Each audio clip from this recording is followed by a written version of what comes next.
discussing the burrito bowl we're gonna make after this. Ooh. Yeah, I'm gonna do like a rice because we have an avocado that's gonna go bad. Just one of those boring adult things when you have an avocado that's gonna go bad. I think anytime you get an avocado or multiple, it gets to the point, it gets right up to the point where they're like on the verge and you're like, all right, how do we sacrifice this? An avocado is a task. Yeah. Yeah. It's never, oh, we have avocados, let's see what we make. It's like, oh shit, they're about to go. What can we do? Fuck. It's always that. I want to write a stand-up bit now about how, like, as you get older, avocados are part of your to-do list. It's like, yeah. Just have to figure out use up avocados. Yeah. when avocados are a burden, you know. Yeah, they always are. Oh yeah. So what I was thinking is that we could pretend like this is the beginning of the episode. I was thinking that too. And yeah. then we say, and then we, yeah. All right. So all right. 1, 2, 3. Welcome to a new episode of Two Nosy Meerkats. Pew, pew, pew, pew. Totally new intro. We're going James Bond over here. I'm Gabby Jordan Brown. And I am Lucas Arnold. And so I was thinking what we have today is a very special episode where we interview multiple people about various atypical relationships. We had one of my oldest friends, Josh from high school, who is my age. She's 25, but he's in a relationship with a woman in her 30s who's absolutely lovely, who we met very briefly, who also has a daughter, and it was just very interesting. Then we also had a comedian friend of ours who is in a polycule, and then we had one of Gabby's exes who is also in poly relationships. And yeah, so I would say it was just the stakes raising every single interview. It was kind of cool. Yeah, no, this was a blast to record. I hope you guys like it. Josh is super funny, dynamic, really interesting to talk to. Talked a lot about kind of love and relationships and life, and goes on a couple tangents here and there. Melissa was just really open with us. She's a great comedian, super funny artist, teaches ceramics in Brooklyn. Talked about being polyamorous with a spouse, a boyfriend, and then various other people who she meets and dates. And then there's María, who is my high school ex, who is not specifically poly, but has just been on kind of like non-monogamous relationships case by case. And they're a great person. We're still very good friends. And they were just very, very open with us about everything that they had experienced in life and love. And it's just like interesting for people like Lucas and I, who are so vanilla and so monog, to hear about the different kinds of paths that people take and the different kinds of paths that that love takes. Yeah, I think you don't even have to listen to the rest of the episode. I think we just spark noted it perfectly. No, please listen to the rest of the episode. Please hear these people who are way more interesting than either of us. Absolutely. So I was thinking we could do a few listener submissions. Yeah, let's do it. Get the ball rolling with something a little bit more typical. Okay, so I shall do. All right, here's one. So I don't have many phobias. So here's the weirdest nightmare I had as a kid. So I was probably 5-ish, and I was a huge Little Mermaid fan, but I wasn't allowed to watch the Ursula scenes because the first time I watched it, I was freaked. So in my dream, the family was in my mom's car driving on the beach, and then crabs started chasing us, like in Pirates 3. Hadn't seen it yet. And oh yeah, I remember that part of the movie. So crabs chasing us, and we actually blew a tire out. And in my dream, I just knew Ursula sent them. Lol. No proof, but no, she did it. So cancel her IG. Love you guys, from L. Cancel Ursula. That's the point of this message. We got to get the cancel police. We got to. I love that.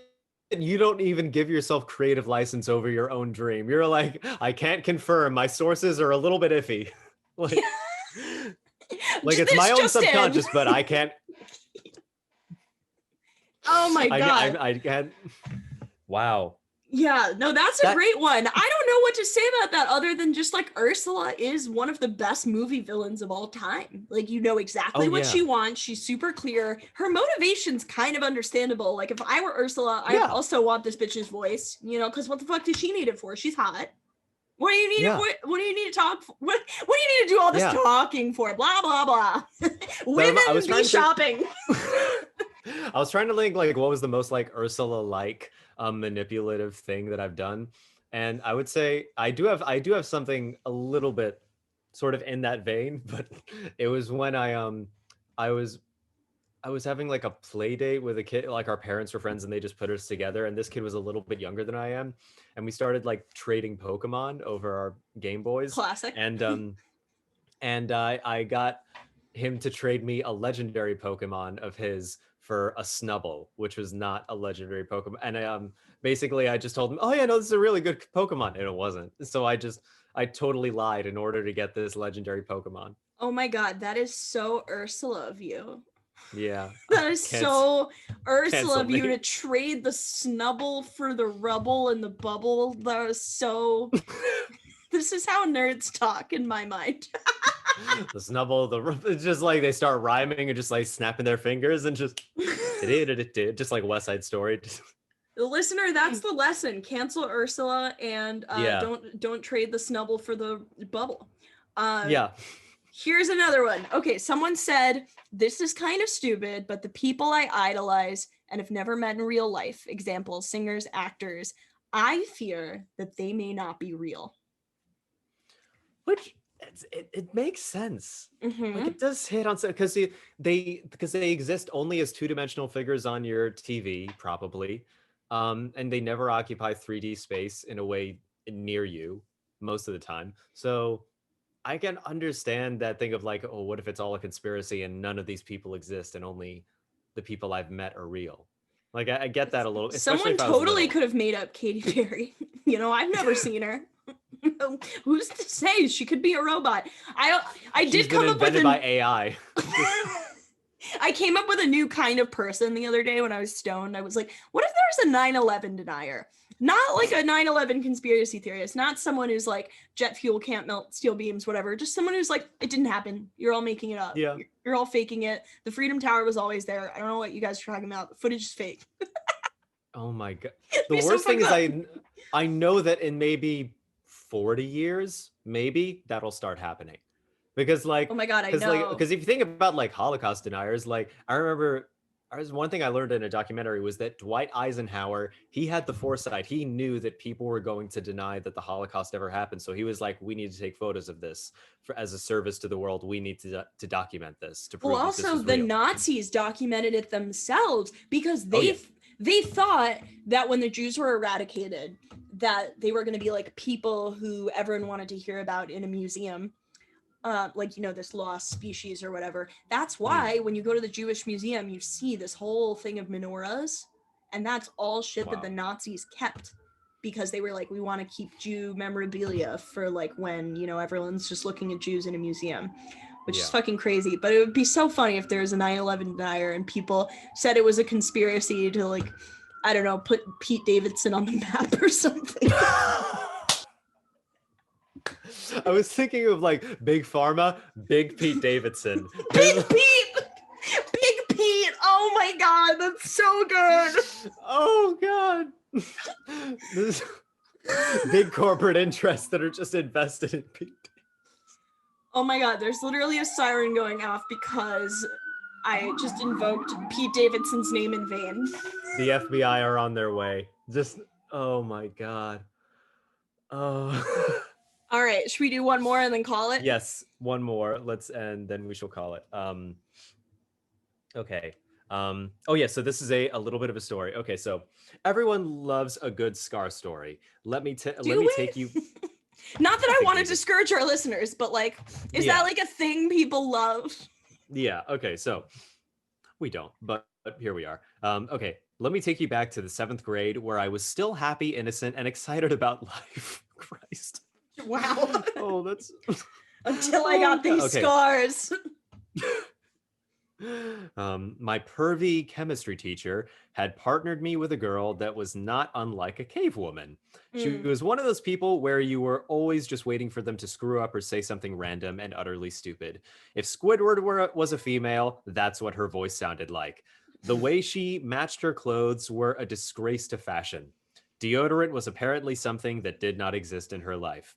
After basically doing the entire lab by myself, I had to go ask the teacher a question. I told her I would be right back, and because we still had to test and measure a couple things, do not touch anything. I went away, and when I came back, she had thrown the entire experiment away. So then I began to clean our area in silent angst, forming a personal vendetta against this chick.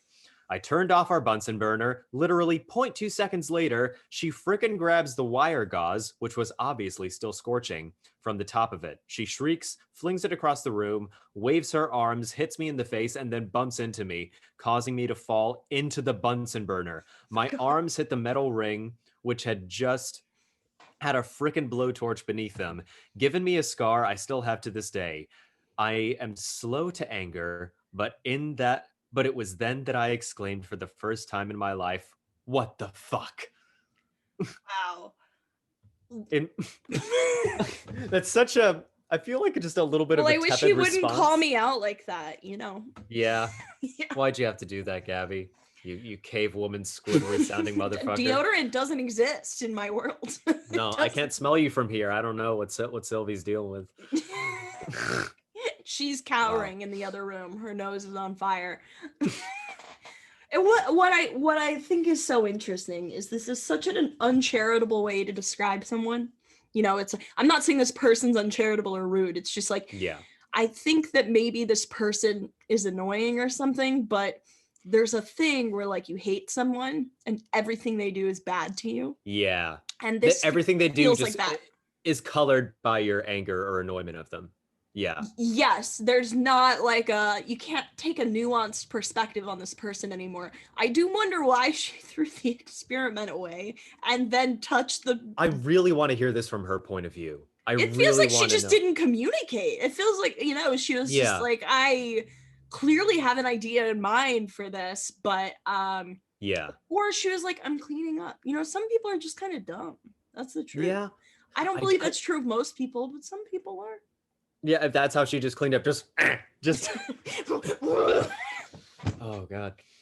I'm really curious to know like what was going on in her mind. Like maybe I'm wondering if her sleeve caught fire, in which case that makes sense to sort of go nuts and swing around.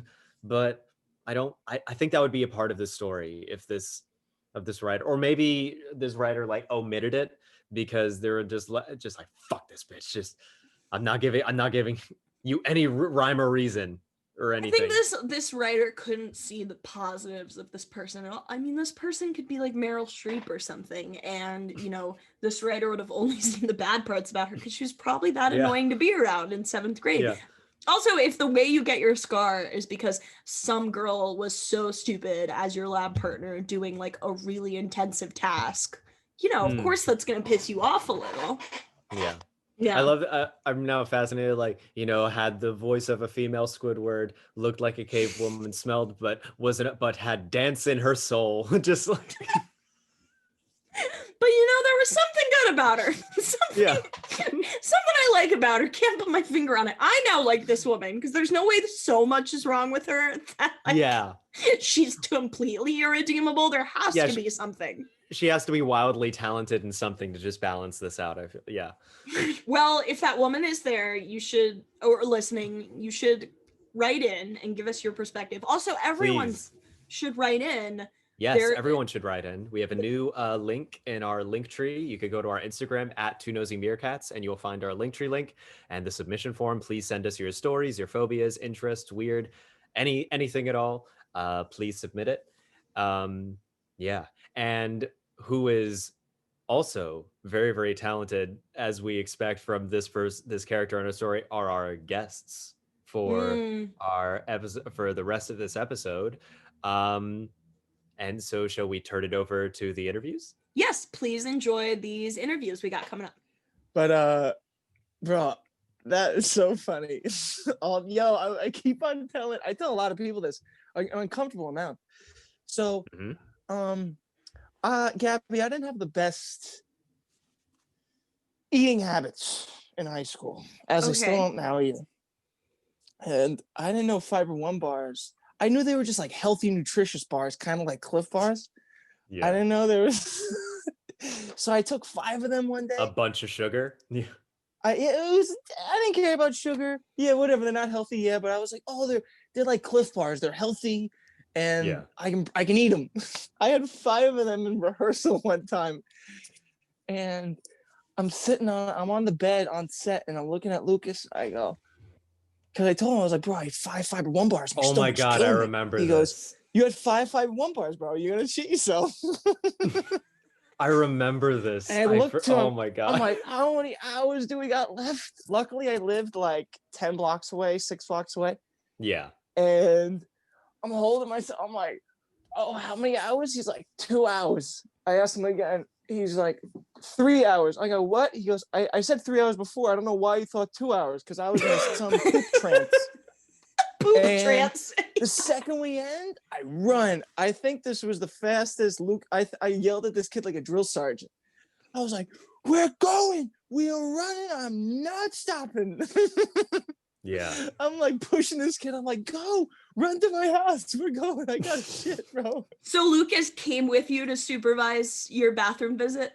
Yeah, you need a chaperone. Yeah. This is a chaperone You need I a can shaman. already More like a tell your shaman than a dynamic. chaperone. I can tell Yeah. that Lucas taught you how to poo, which is Well, Gabby, he taught me how to poop too. I did. You were just going in the hallway just whenever the mood took you. Sylvie was so confused. She was like, Yeah. she called you. She was like, Lucas, there's poop all over the house. You gotta help. And Sylvia was like, Lucas, you need a trainer. Yeah, that does make you wonder what would happen. I saw a comedian tell this joke, but what would happen if you just never potty trained someone?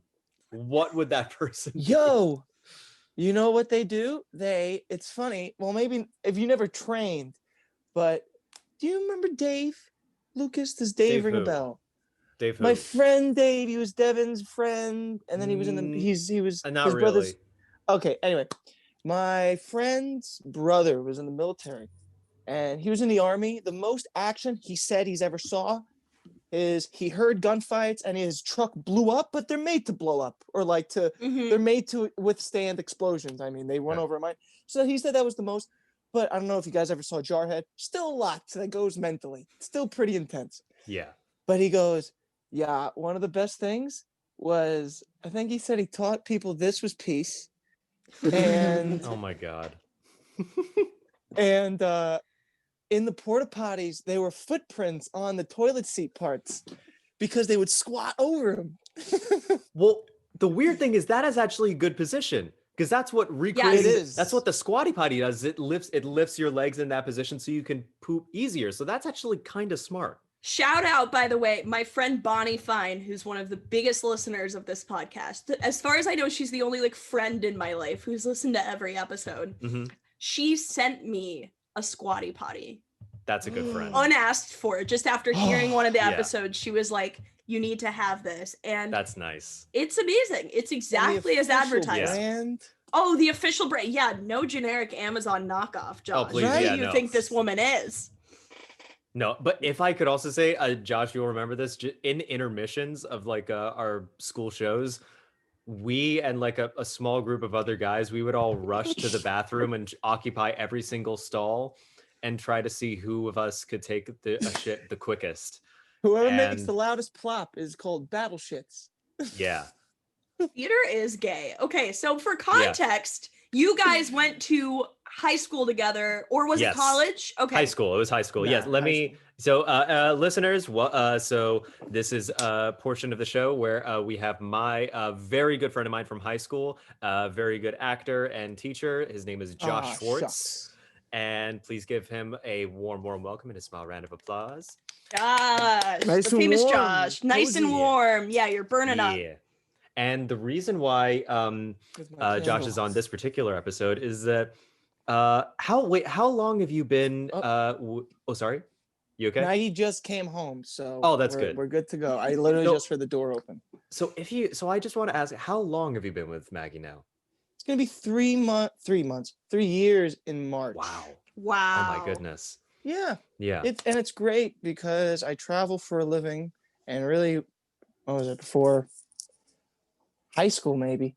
I mean, even when I started taking acting seriously and I started doing like 3 community theater shows at once and going to Manhattan for an hour. Mhm. And since when I started like really taking my life seriously, like I have to become my own business. I started to have long distance relationships.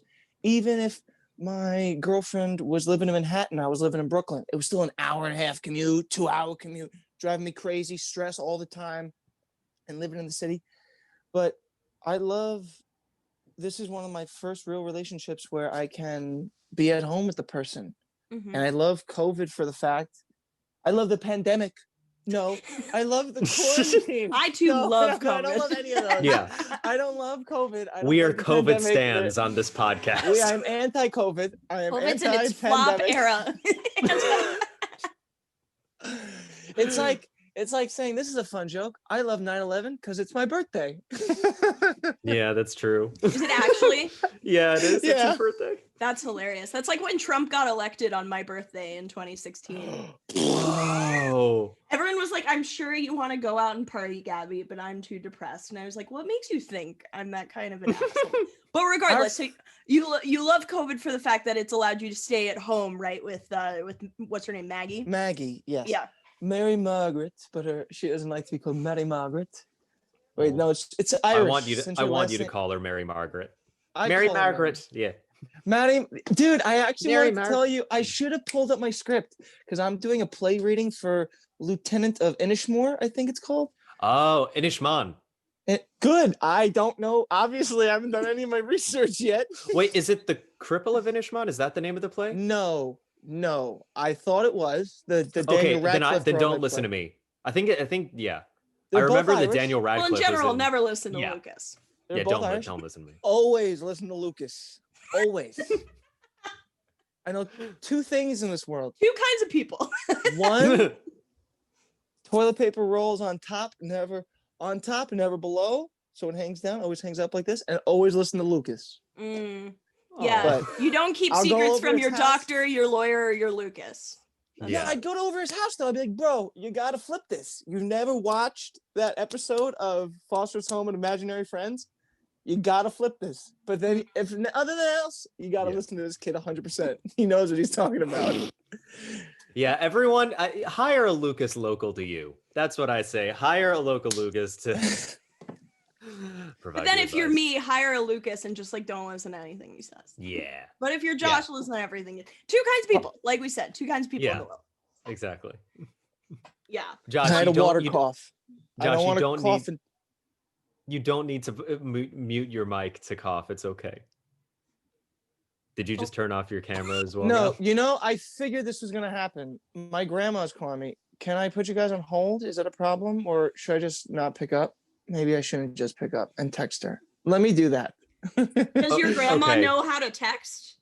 Yeah, no, she does. She's on Facebook all the time. Does she send emojis? What is she like? Or does she go advanced and go with GIFs? Dude, she actually sends me. Let me tell you first. I get, you know, all those message requests sent on Facebook that you're like, oh, it's a scam.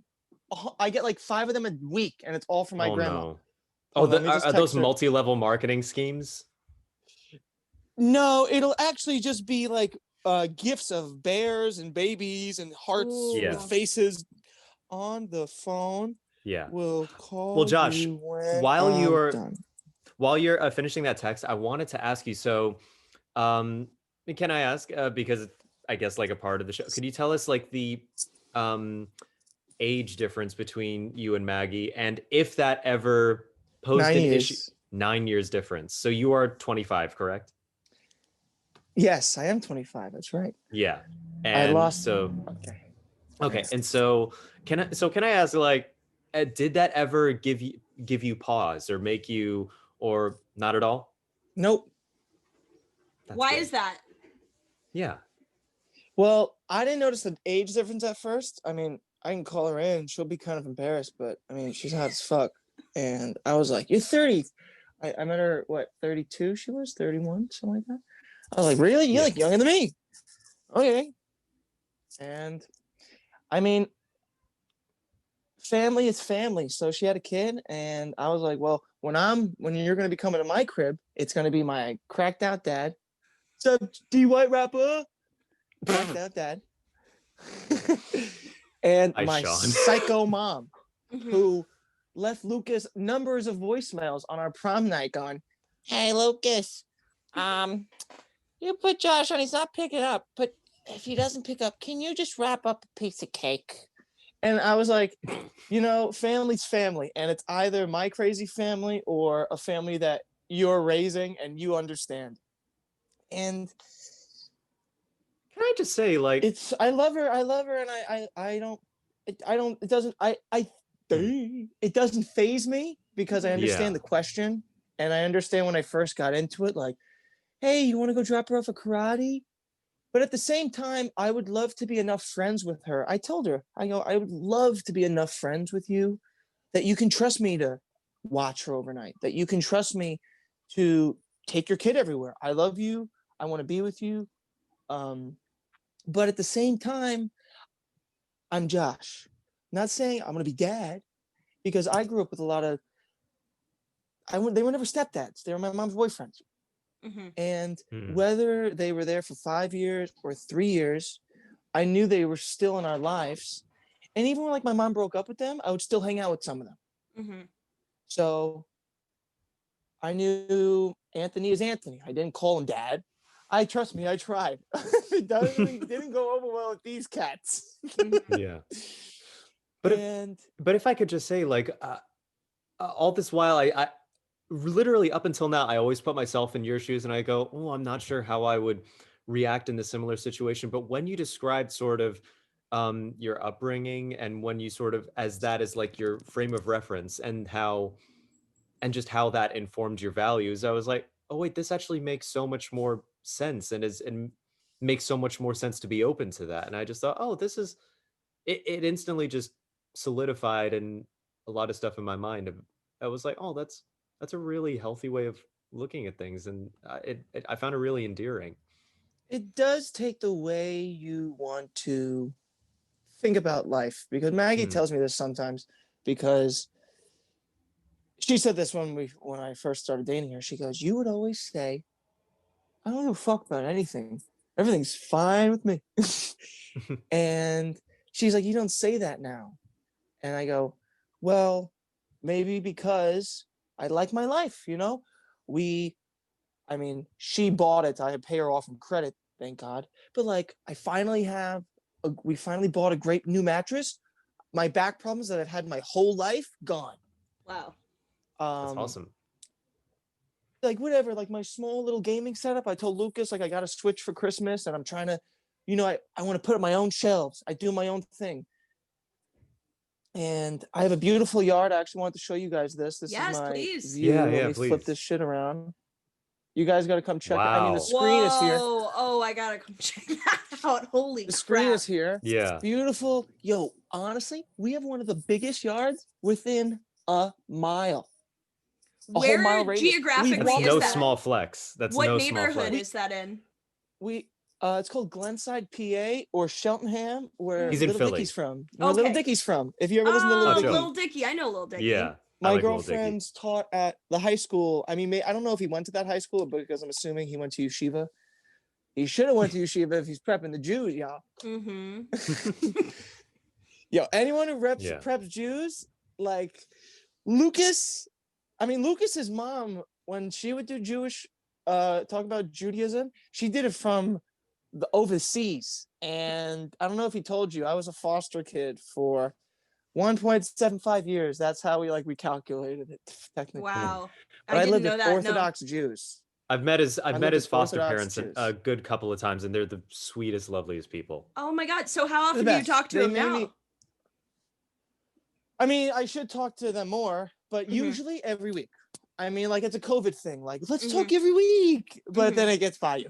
But right, of course. when life is going, I talk to them all the time every week. I usually am supposed to see them every time I have time off, as I say, because I don't know if Lucas explained to you, but my main job is ideally be on Broadway, but you don't have to be on Broadway. At the same time, I'd be really happy just doing a tour, because a union tour, you're in a city for 3 weeks, a month, a lot of money. Yeah, Josh has done like a and bunch of traveling. tours. Yeah. Well, yeah, I knew you were an actor, which is so dope, by the way, that you've like So made your living in usually- that way. Usually I plan my life out in gigs, 2-month gigs. I'm going to go here for 2 months, go here for 2 months. Ideally, you book a season for 6 months, and then you're like, thank God, 3 shows in a row, same place, very lucky. So it's very scary to have any free time. This is why I don't see anyone. Usually, I've seen Lucas 5 times since high school, 6 times. right, bro? Yeah. And the times, and this year, I just joined the union. I just did a show the first start of February, 2nd month. We had to actually close the last 2 weeks to COVID. I got to close this. It's freezing. Sorry. What do you think? I'm gay? I'm just saying. We talk about my musical Wait. theater. Were you just insinuating that gay people love a cold breeze through the window in January? It's like, God, that is so gay. that's Loving such a the gay cool thing. Breeze. Ugh. Yeah, straight people hate the feel of the sun on their skin. Yeah. Classically. And Yeah. what was I gonna say? No, but yeah, so we haven't seen each other as like that frequently, but we Yes. do. Yeah. And every time I had luckily a few jobs lined up where I had a month off in between. Obviously, like I don't need to work that hard during that month because I'm going to leave 2 months later.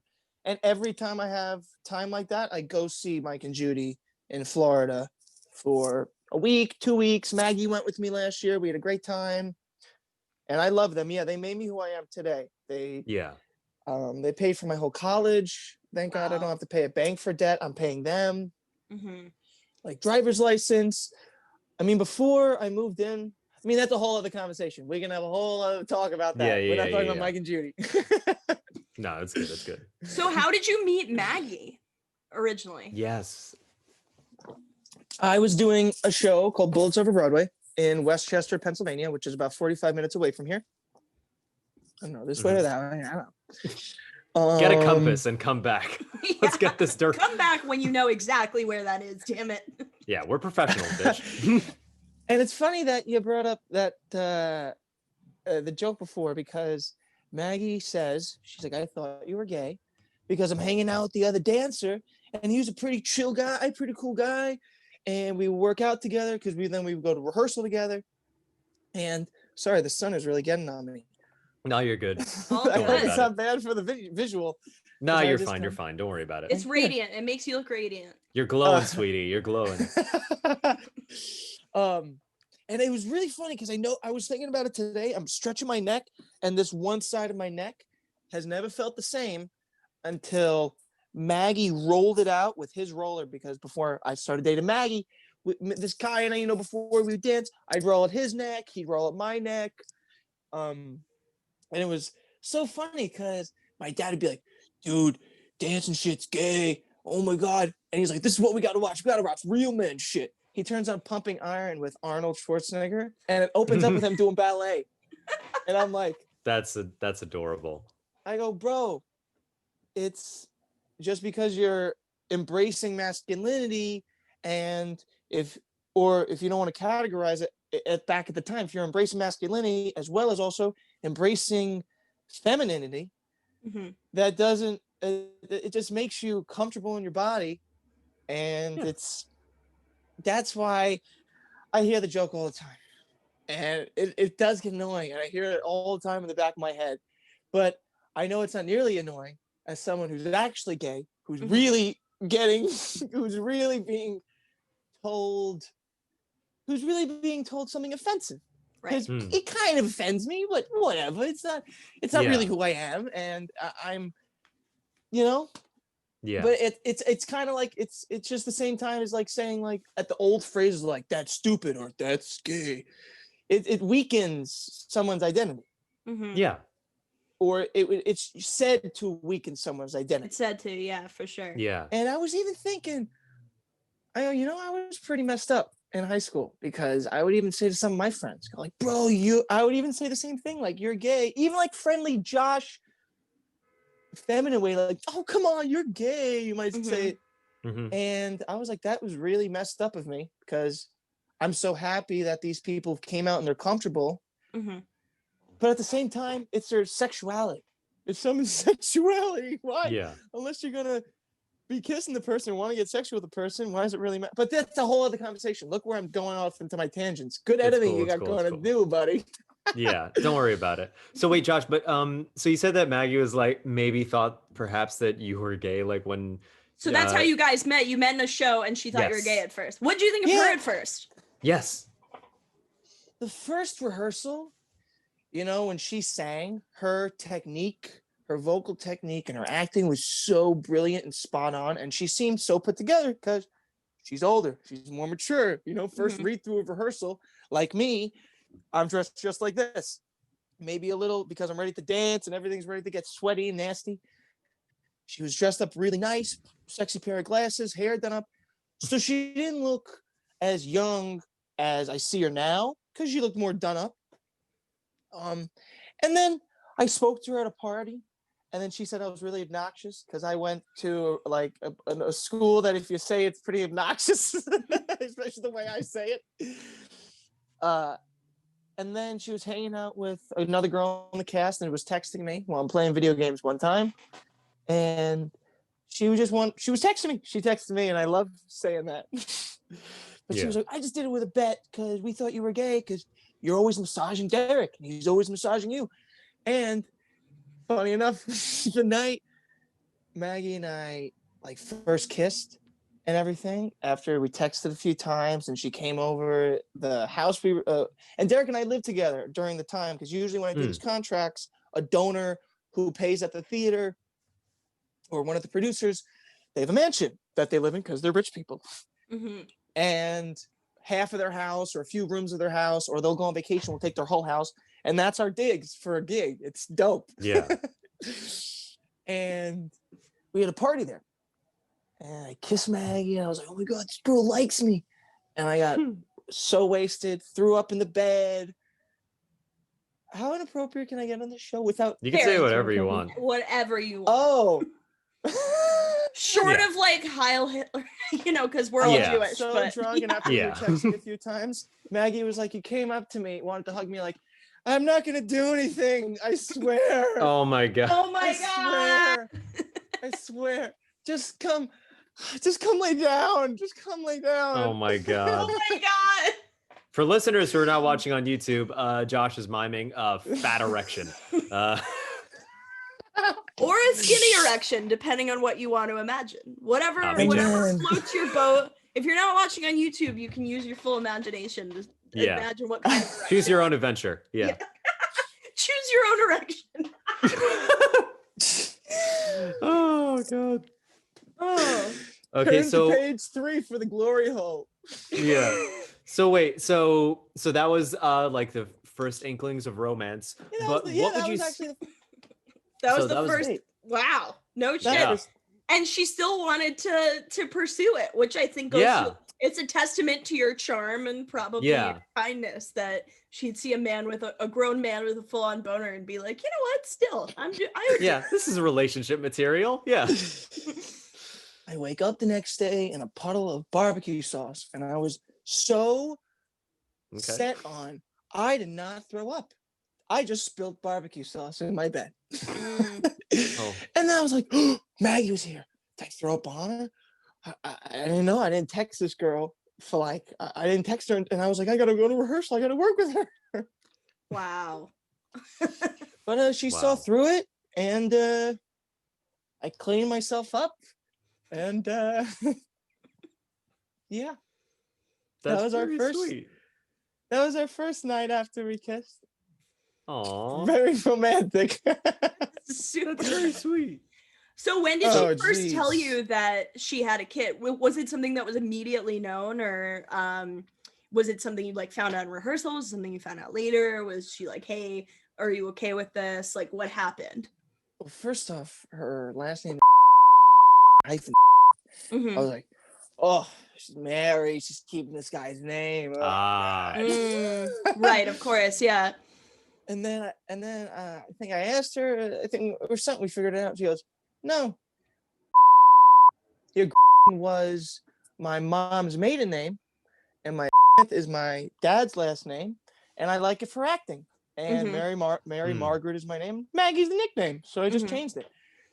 And so she when she was married, she's like, no, I didn't take his name when I was married. I'm an actress, and so she didn't keep his name. So I felt like an idiot. So honestly, that No, thinking that's of not. once No, I think it's a. What do you? That was a smart thing to think about, or like Yeah, for an sure. Yeah, that's. Yeah. yes, of course. I should It's a rephrase natural thought. Let's say Yeah, it's a natural thought. Something. Yeah. that. However, it did have a natural thought of a film with a negative feeling. That's how I'm going to say I felt like an idiot, because I thought, oh, she's keeping this guy's name. Like, why should that upset me in the first place? So that was the idiot. If you, that I don't want to rephrase it, but maybe I have to downgrade or lessen what I mean by idiot. But that's what I think you're deminimizes judging why I yourself thought too that, much because right now. Realistically, I think you're judging yourself a No, but little I too know much what right you're now. saying. I feel like Yeah. you're like reevaluating your perspective and being like, Yeah. wait, why would I care? And like, what is it to me? if judging she's myself. doing this? Yeah. Bro, it's so funny because now that I'm seeing myself in a Zoom, I don't look in a mirror anymore, and I don't get judged anymore. You remember what it's like in auditions? It's just like that was good, but really, that was Yeah. good. Yeah. Okay. Oh, Yeah. Let's okay, try it. but Just and the okay. yeah. I was a Oh, child focus actress, on that. so That's I all I was slightly doing. remember. Oh.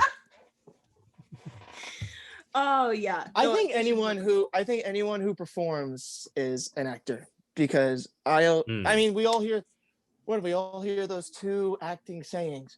Everyone wears a mask, and you're always naked when you're really performing. It's one of those, like, this persona we're all putting on might be us acting, other than, I mean, obviously Lucas's TikTok, he's not walking around. I mean, he is walking around, changes his voices actually. So I I take back what I'm saying. I don't do that in real life though. I don't do that often though. Would you? Well, like, was I doing like lots of voices like all the time? Was I? Or was Well, not to a point where I was like, oh, this kid, not like and roll your eyes all the time like you just did. I bet if you were bad at it, I'd say this kid. Yeah. Right. It's a lot about That's it. ability. If someone's bad at anything, it becomes more annoying than if they're good at something that they're doing all the time. So Yeah. It's just the sad truth. So wait, Gabby, how much more time do we have before we have about 6 more minutes. So I wanted to Gotcha. ask you, and I think maybe this is something we'll ask everyone because we're talking to 2 different people today as well. What do you think this relationship has taught you about like romance in general that you didn't know before? Very good question. That 98% of the people in this world don't really think about you. They don't really sit back and go, how are they feeling? I want to make them feel better. There's only 2% of those people. And I bet that smaller percentage gets smaller for the people you want to feel intimate with. And when you find that, you have to really be honest with it and express your feelings to it. Because as I said before, it's honesty, family's family. My family's crazy and my life is crazy, but just because it's crazy doesn't mean it's negative, doesn't mean it's positive or negative, it just means it's different. And I'm starting to love you, and I'd love to love your life. And I'm happy that this is my life. And it's everyone got something in their lives. And the people I know who are New York actors who live alone, like Lucas, he's doing the hustle and bustle, and there's also that release of you're not with your family anymore. I can just leave my laundry on the floor and it's okay. I don't have to clean it up because I'm living on my own. I do that when I'm on my 2 month contracts in a mansion Oh, yo, this last gig, Lucas, you gotta come see me at one of my gigs because this last gig, I'd love to. gig I was supposed to just be in, the lead, it was gonna be great. I was supposed to sing. Aw.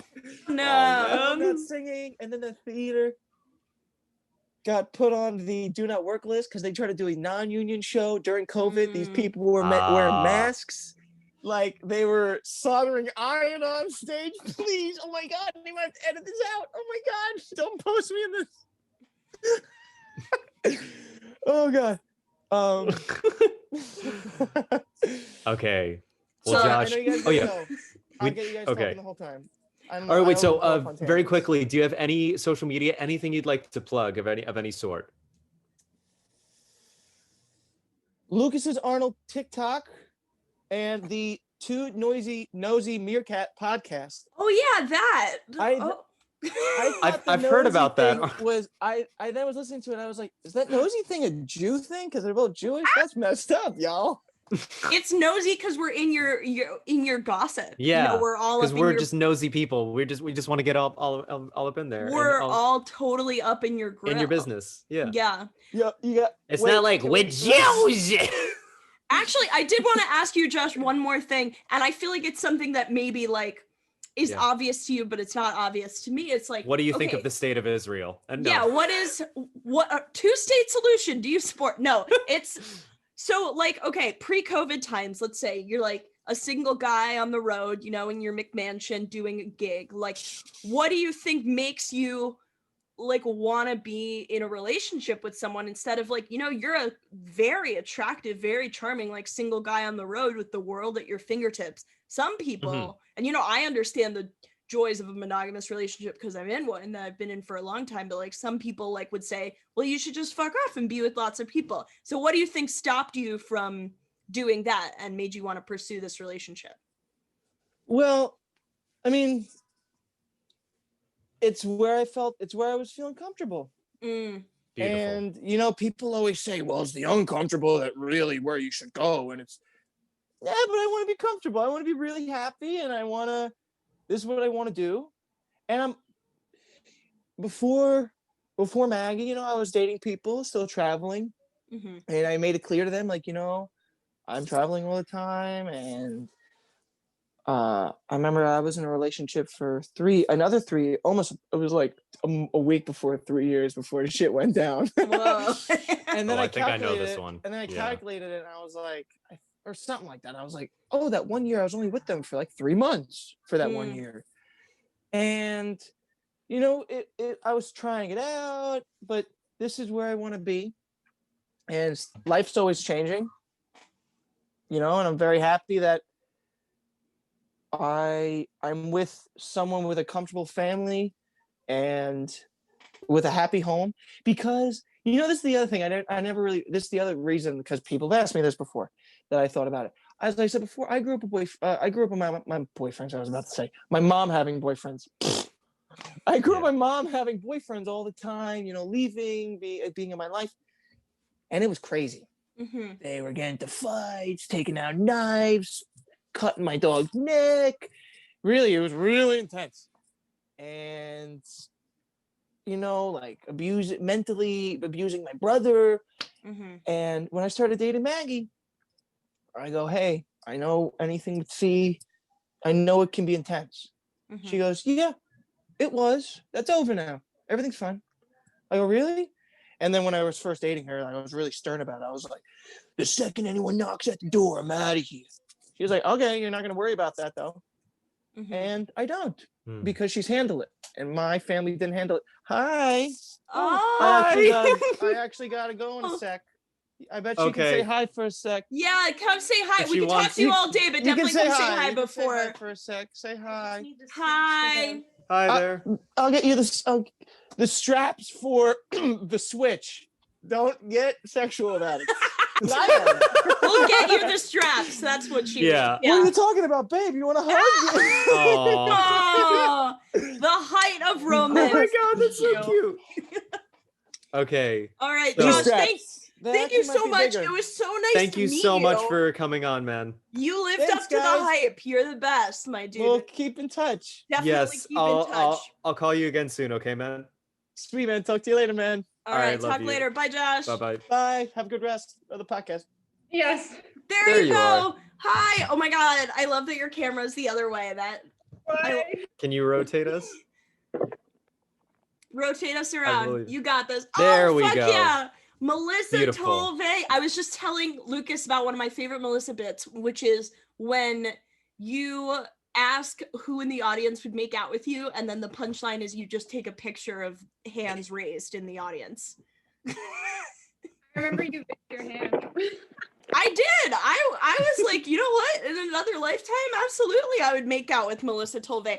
Also, during one of our first interactions, Melissa told an entire audience of people that we used to date, even though it was probably the second time we'd ever met. She pointed to me and went, "That's my ex." We never met. I feel like that's something that Matt Albino would do, because Matt Albino comes up with like Yeah. vast, elaborate stories of like, we are recent divorcees with 3 children, and we're just fighting Yes. over the dogs right now. Honestly, very similar comedic vibes with those Yeah. two. But Melissa pioneered it all. That's a big compliment. Yeah. So no. wait, what was the angle of the joke? Like asking who would make out with you? Like, what was then the next step of or was that just it? I think I just thought it'd be funny to ask people to raise their hands if they would make out with me, and then I take a photo. But it's actually pretty. I like look at that photo later. Oh. That I didn't know. I didn't know that you just would like take out your phone and like just look at that on the reg sometimes. Yeah, just a little ego boost, like. I did that one at Yes Fest. Yeah. Mhm. And I remember coming off stage, and Alex Kim was back there, and I was like, I showed him. I was like, "Oh, haha, look at this photo," and he was like, "You took a photo?" Like, what do you mean? Didn't you just do a set? Yeah.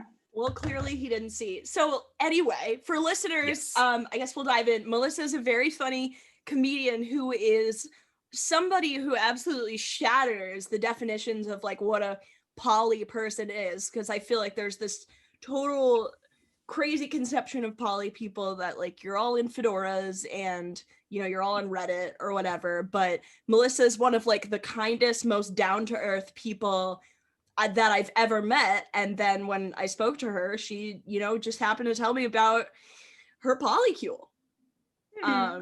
Yeah. Which is it's just amazing that you managed to shatter the myth a little bit. Yeah. And can I ask, this is very, very little, forgive me. Where does the word polycule come from? Because I've heard poly relationships. I've heard of thruples, quadruples, but where did polycule, which I think it's a cute word. Where did you decide on that word? Oh, like what does it mean, or where Yeah. did it? Well, yeah. Also, yeah. Why'd you? Like a family tree of like how the relationships connect, right? So like if I have a partner and then they're dating someone, and that maybe that person's dating someone, and then you could like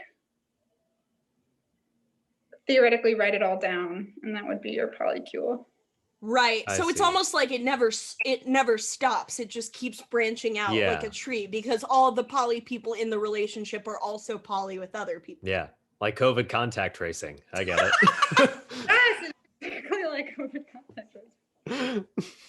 So when did you realize you like wanted to date multiple people? Was it always like that for you, or was that something you realized was possible later down the line?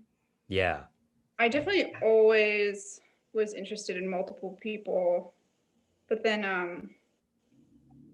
I think I just met Andrew and they were talking about it, and it had never even like occurred to me as an option. And Andrew is your spouse, correct? Yeah. Yeah. Gotcha. So that you was said like 5 years ago, I think. Something 5 like that. years ago. Wait, was 5 years ago when you got together with your spouse, or when you and your spouse started branching out into a polycule? Both. Wow. So you started straight off the bat, like, we're gonna see other people as well. Yeah, I mean, there's definitely like baby steps. Yeah. So Well, take us through the steps. Yeah. I want to know. Well, at first it was like, you can like do stuff with other people, but don't fall in love. Mm. But then, I don't know, but then that's kind of hard to control, I think. Yeah. Is there anything, do you have any methods of like distancing yourself or controlling your emotions or how emotions may develop? Or is that just totally happenstance, like you feel whatever you feel and you have no control over it?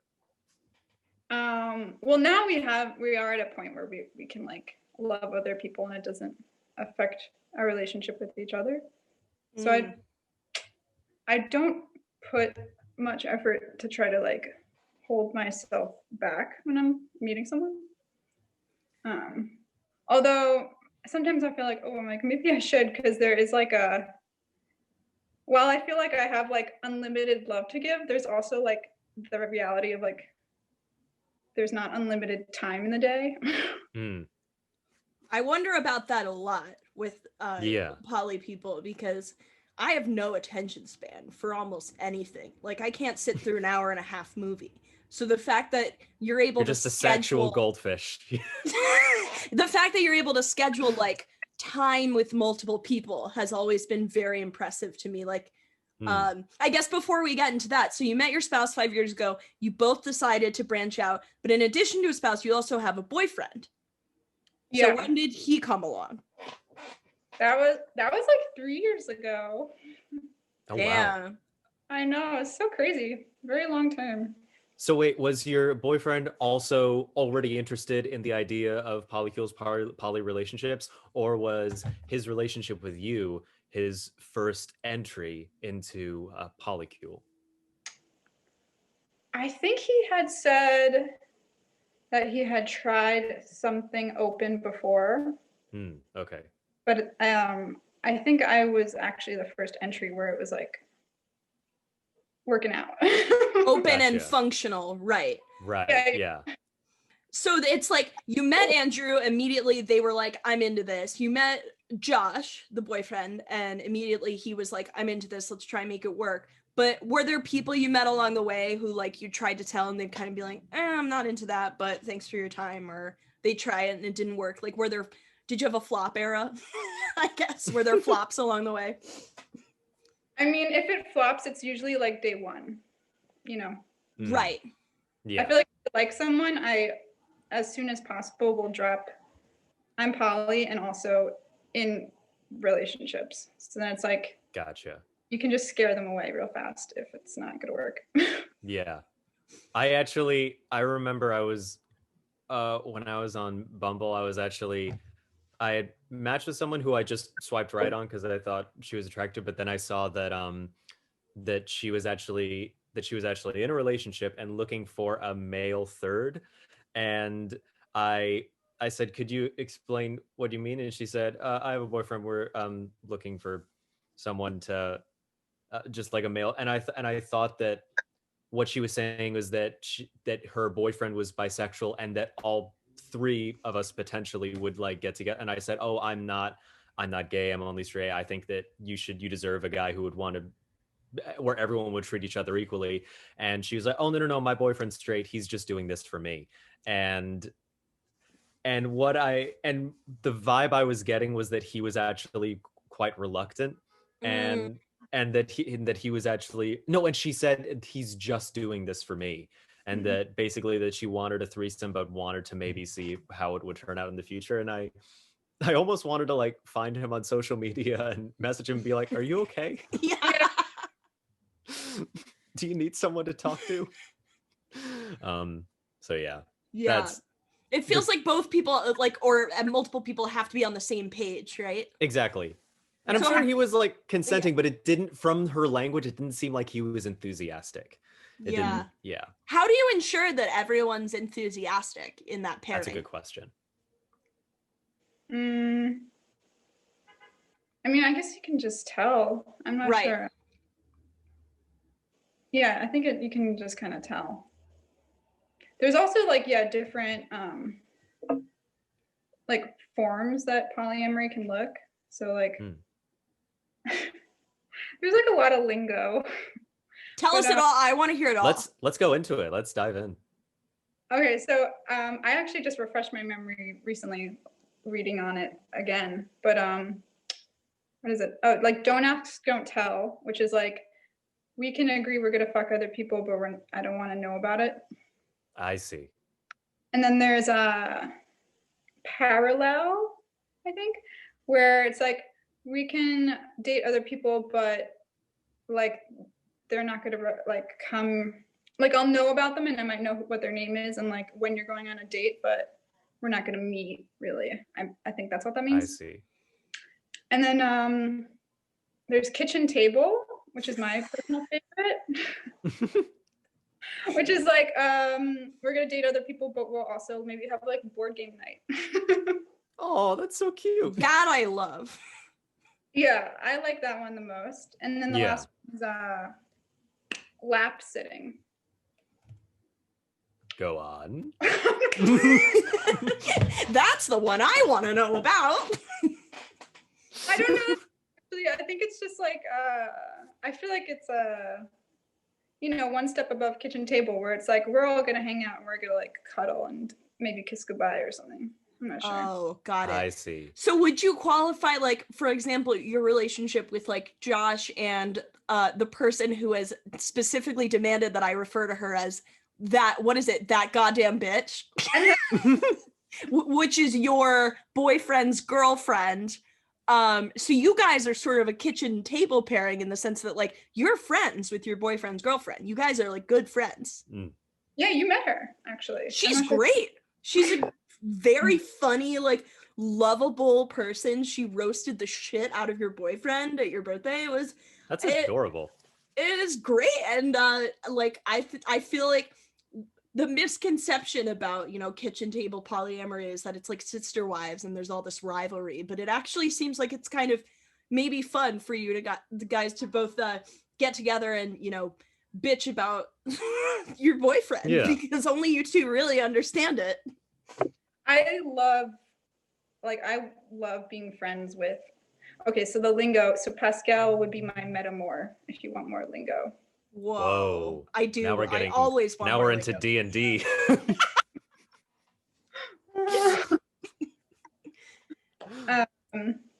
Yeah, I like always want to be like if one of my partners is dating someone, I'm always like I kind of want to hang out with them. Aw, that's such a sweet impulse. And then and if they don't want to hang out with me, I'm like red flag. Whoa, this is interesting. So wait, can you go into red flags for people who are interested in the poly lifestyle? What would turn you off besides like that, like not wanting to hang out or be social? I mean, that might just be my own personal like weirdness where it's like that's cool. For me, like if Andrew's dating someone and they're not interested in meeting me, I'm always like, well, why? Like, do you want to pretend I exist or something? Because like I'm here and you should probably say hi to me. Does that make sense? Yeah, it's like if a person is unable to face reality, and the reality is that you two are married, so it makes all the sense in the world that like they would want to meet you and know who you were. Of course, that makes a ton of sense to me. Yeah. But what other red flags, if any, like come up? Could be totally personal, could be just totally specific to you. Yeah. I don't know. I'm trying to think of red flags that I've seen before. Has anyone ever pointed out a red flag in you, maybe? Wait, what were you going to say? I said any form of like lying or holding back information would be. That's a good red flag. Yeah. In general, yeah. We want more juicy stuff. None of that generic red flag shit. Yeah, come on. Lying is a monogamous red flag too. Ugh. What are you thinking? Did you have one in your head? Not really. I mean, like, yeah, just like being or maybe if someone, I was imagining like, this might be dumb, but if someone was like, maybe too voracious about like having as many sexual partners as possible, if maybe you could want that too much. Is that even a thing? I don't know. Like being reckless, I guess. Yeah, if it's less Um, about having like a multiple love matches and giving a lot of love, and more about just like having a tally. yeah. Although I feel like that type of person actually is less likely to be poly. Like, Mm. well, it's kind of like an in joke that we like ironically often don't get a lot of sex. Because it's like your dating pool is smaller, especially if you don't live in. Yeah. It's like how many Oh, people are going to be down with the lifestyle? yeah. Do you have like a timetable, or like how do you organize stuff? I know I'm so bad. I don't use like the Google Calendar, but like me and Andrew have just a physical calendar on the wall. Well, I'll like write if I have a date with someone. But that's like Gotcha. kind of I mean, a lot of this stuff is mostly dead with COVID. Yeah, I Yeah. wanted to ask about that too, but first I want to ask, so like is there ever a time where it's like, you know, you schedule time to spend like with Andrew specifically, where it's like, don't choose tonight for a date because I want to like make pasta with you or something? Yeah. Yeah. Like there have been like periods of time where we'll be like, let's have a date every like Saturdays are a day. So it's like I won't schedule a date on Saturdays or something. Because it's like I think even in a monogamous relationship, when you live with someone, it's still good to like have a date night. Yes. 100%. Definitely makes sense. Yeah, no, it's like, it's weird, like living with someone, Yeah. you can totally, you know, I've been applying to grad school, so I've just been like typing away, and sometimes it's like, you know, you don't want to forget that the other person's right there, and like, you know, take time for granted just because you live with someone. I'm sure it's the same with Andrew. No, I it's also really Yeah, if I could also say, I think that's just generally good advice for your own mental health, if just on your own, is to make time to do pleasing things for yourself, to take a walk, to knit or whatever, to exercise, like do like all the things that you need to do to relax is something that you should create as regular and important time for as you do for business or anything else. Like these are all things that you need to do in order to be happy. So work and pleasure, yeah, that just goes for any one individual, I think, not just relationships. for sure. Yeah. I was definitely feeling like overwhelmed right before COVID hit. So then, I mean, COVID kind of forced me to slow down. But if I ever came across as like well scheduled and like doing it right, then like I don't know how. I'm like very unorganized actually. So then how does COVID impact poly relationships? Is it something that it just like transitions more online, that you like meet people online and talk to them? Do you still do Skype dates, or do you just like focus time into your two specific relationships? Yeah, Andrew's the only person I've like kissed in the past since March. Yeah. Just like How have you been keeping flames alive in the era of COVID? Is it just like a lot of FaceTime calls, or like yeah. Yeah, there's someone else I was seeing right before COVID, Mackenzie, and then she actually moved to California to quarantine. So we do like some Zoom calls. But also like I feel like with COVID and quarantine, my sex drive has been like almost gone. Just like from being so just like generally bummed all the time. Yeah, it's hard to fuck with the news on. And I don't mean the news on specifically. I mean with the news around. It also sounds like it's hard to fuck with the news on, okay? Not that I've tried. This is a challenge for all of our listeners and viewers. Put on CNN and try to achieve an erection and orgasm. My friend, regardless of gender, get an erection or an orgasm. Get an erection. Get a clitoral erection if you're Yes. female bodied. My friend told me that he and his ex like created this game where they would one would give the other head while the one receiving head would read a Wikipedia article and just see how long they could concentrate for. So if you guys are looking for something to spice things up in the bedroom, that's If the I way. could also interject, I remember my friend Bailey in college. She showed me this clip online. It was of a game show, a Japanese game show, where a straight man gets blown by a gay man and tries not to come.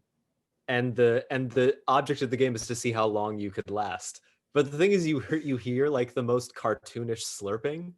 It's it's sort of like So, Yeah, game show.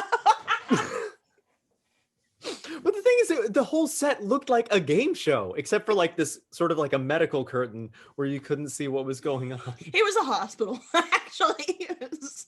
The nurse is having fun. game show. Yeah. Okay. Oh, that's so good. So I do have another question, which is, what is something you think most non-poly people get wrong about poly relationships? What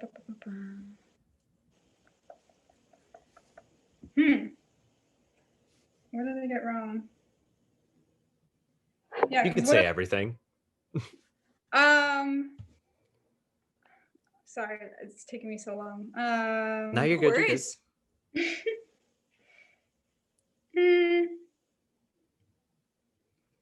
Or you know what? We could rephrase it. Like, what? Yes. This is something Sylvia wanted me to ask you. What is the easiest thing about being poly that everyone thinks is super hard? Oh, I like that.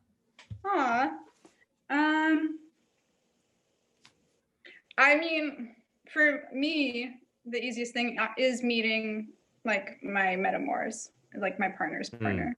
Because like before I meet them for the first time, I have just like this image in my head of what they are. And it's always like, they are hotter than me, funnier, smarter. And then you meet them in person and you're like, oh, you're like a nice person. And like, I'm, it's like. Yeah. For me, That makes a lot of sense. I like that. It's just a reminding thing of like, oh, this isn't just like a sexual opponent. This is just another person. Yeah. Yeah. Yeah. I love Also, it leads into another question, which is, do you have a group chat with your paramours? Oh, I do. What? Wait, did you say paramours or metamor? Or I meant metamors, but I said paramours because clearly I have Haley Williams on the brain or whatever. But tell us about the group chat. Does it pop off? Do you have memes? Do you guys complain about the boyfriends? Like, what happens? Or the girlfriends? Well, it's just me, Josh, and Pascal, and we pretty much send each other memes like every day. That's gorgeous. Adorable. I love that. Who's your favorite? I actually, I don't know if you're allowed to say a favorite, but like, is there anyone you've like particularly gotten along with who your spouse has dated as well, or Yeah, maybe that's not a good question for me to answer. That's okay. Sorry, we can say we can edit in a random name. Yeah. What's their social security number? Let's Yeah. What's on the back of their credit card? These specifically, because these are Pascal's pants. Whoa. And those are great pants. For anyone who's They're not good watching pants. on YouTube, they're just, oh yeah, Melissa's They're doing a hot pair of red stretches. jeans. They were are good. sexy, sexy pair of red jeans. One of the perks. Oh yes, clothes sharing in a poly relationship. That's wow. I haven't thought of that. Because like there's always a thing of like borrowing someone's hoodie, but then you just have so many wardrobes to choose from. Mm-hmm. Yeah, in a way, it's like a lesbian relationship, but Bigger. have you ever wanted to have sex with one of your metamors? Not badly enough. That is a very interesting answer. That's a gorgeous answer. Well, maybe, but not so much that I do it, I mean, it's crossed your mind. Yeah, for sure. I like I mean, pre-COVID, I feel like I was very slutty and was like pretty down to sleep with attractive people. So yeah, and I feel like all my partners are so beautiful and they date beautiful people. So it's just like I would. You do have very beautiful partners. Like I could make a calendar of how sexy In fireman outfits. Yes. the poly fireman's calendar. Oh my god, yes, I want it so much. Yeah. Go You on. get a Yes, Go please. ahead. I feel like I have some things you would get a kick out of. One year for Josh's birthday, me and Pascal made he was living at in New Orleans at the time, so he was like far away, but me and Pascal made a video as a happy birthday present of us. What were we doing? We were playing a drinking game or something where there were questions, and it would be like, what's Josh's favorite book or what's Josh's favorite movie? And then whoever got it wrong would get spanked. Whoa. Okay, that's actually kind of a fun game. That I sounds think like a Lucas party. and I should do that with Meerkats trivia. Oh, Who was that's the good. guest on episode 11? Wrong! Spank, spank, spank! Wait, would you do it just with a hand or would you get like I was about to say spatula. Would you get a spatula from the kitchen for the spanking? Just used hands. We weren't creative enough. That's it. But yeah, you should do it with some spatulas. Yeah. The reason I ask is because I forgot the word for paddle, because when I went to the Museum of Sex, I was given a paddle to spank people. And I forgot that word and I was like, spatula? No, that's not the right word. Yeah, don't listen to me. Or flogger. Flogger? Yeah, I think that's the one. Gotcha. So wait, Gabby, how much more time do we have? We've got about little less than 15 minutes. So here's another question. What do you think is the most succinct way that you would like explain to someone who's genuinely curious, not like an asshole who's being judgy, why being poly works for so many people?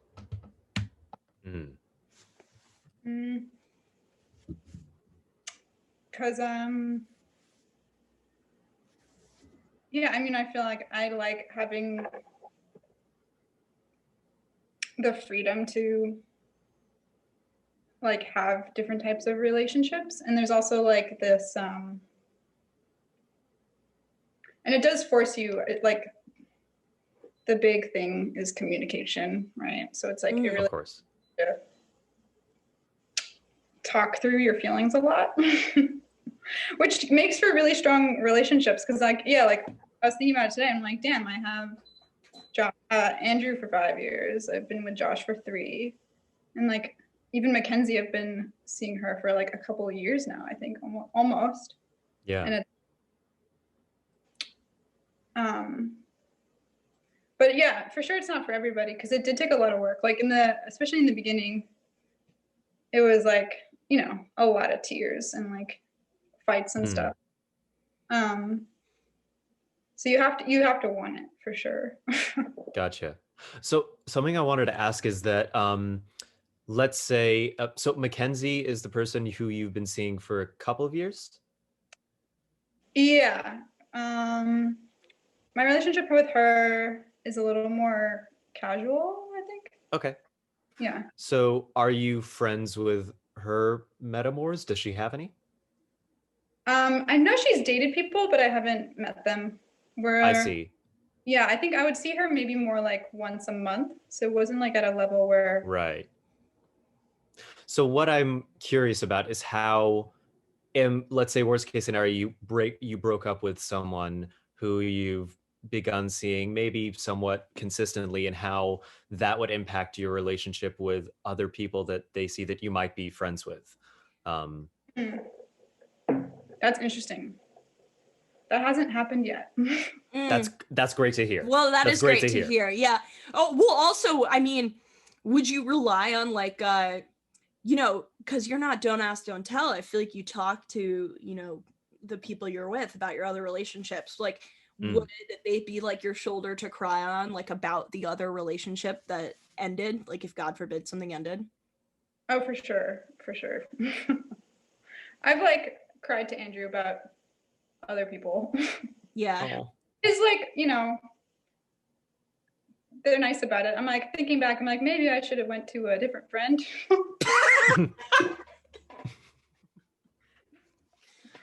But I mean, they're there for me to cry. Yeah. That happens in monogamous relationships too. I feel like when I started dating Sylvia, I had just broken up with another ex who was not great. But when you first break up with someone, you like miss their presence a little bit. So I'd like talk to Sylvia about Joanna, and I'd be like, it's not like I'm still in love with her. I just kind of like feel her absence sometimes. And sometimes it went better than other times, but for the most part, she was like pretty supportive, because that's like what you just do in a relationship. You just put aside your other feelings and you support the other person. Yeah. And have there been times where have you ever felt awkward at all? No, I'm guessing you wouldn't have, if say Andrew broke up with someone and you were their shoulder to cry on. That hasn't actually happened I know Andrew's very particular. They don't really cry. They're not like a crier. Mm-hmm. You know how That's don't okay. cry very often? It like blows my mind, because I feel like I cry every other day. Oh yeah, I do too. But I like to think that I would be able to put my feelings on pause and be there. Yeah. Yeah. So wait, you say put your feelings on pause. So would you not be able to just be totally unleashed, but still be? So wait, what feelings would be on pause necessarily?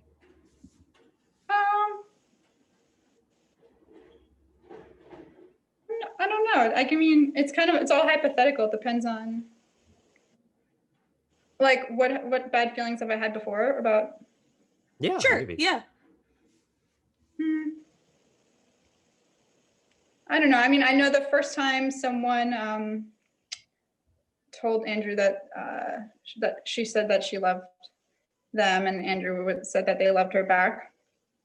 That was like, I was like up all night crying, like, how dare you, fucking bitch, like, like it was really like I just felt so much anger, because that was like the first time I was ever going through that experience.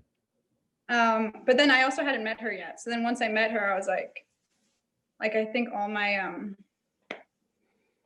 it's like you're either feeling like anger, sadness, or fear, right? And then if you usually when you like work through it, it's at the core, it's something irrational. Does that make sense? Yeah. Yeah. Well, I would maybe not irrational, but a very just from someone who I don't think I would ever be in a poly relationship. I feel like that's a very natural emotional reaction, that to hear like the person you love say they love someone else is just, that would just cause a gut reaction in me. Yeah, I have this friend, I don't know that I would say he's poly, but he's in an open relationship with his boyfriend, and he described it to me once as he feels like love is not possession. And for me, I feel like love is a little bit possession. Like, I'm a little bit of a bitch, it's like call Sylvie in and tell her you own her. I'm gonna do that off camera, don't worry. It's part of our foreplay. No, but like, we're both quite jealous. So it's like that's one of the ways I perceive that love can be, but not like possessive, just like a little bit of that pang of jealousy. I feel like is very human. But you're right that at the core of it, jealousy is not, it's not a survival emotion. It's not like you need to, it's not like when cavemen were hunting buffalo in the wild, they needed to be like jealous of the other cavemen who got more buffalo. I don't know if that analogy sticks at all. No, it's good. It's good. I just meant like if the thing that you're upset about actually doesn't, it's like in that case, it was like my relationship with Andrew and our closeness and our love for each other hadn't changed at all, right? But it's like, but I felt like it did, it was like, right. That was the fear, was like, that other person was going to affect what we had. Mm. And it's like a lot of unlearning to you know, to get to the point where you're like, these things are separate. Right. So that brings me to another point. So I guess like this is just like a process you need to go through, is just like sort of something that you just need to endure and understand on a visceral level. But is there any advice you would give to your younger self in starting poly relationships, and possibly something that listeners or people watching who are interested in poly relationships might take value in? I like that. I yeah. like that question, Lucas. Yeah, probably I would tell myself to slow down. Fair. Cool. And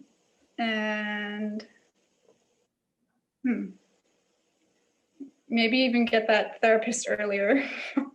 Always good advice. Always good advice. It's amazing how transferable a lot of this advice is. Yeah. Yeah. Okay, we're gonna have to wrap up in like 4 minutes, but I did want to ask you before we did also, so you in your polycule, you know, there's male-bodied people, there's female-bodied people. When did you like realize you were bi and wanted to kind of explore that more? Ooh. I remember kind of wondering in my head. All right, it's a really short, funny story. At least in my head. I was a freshman in college, I think, or maybe sophomore, something like that.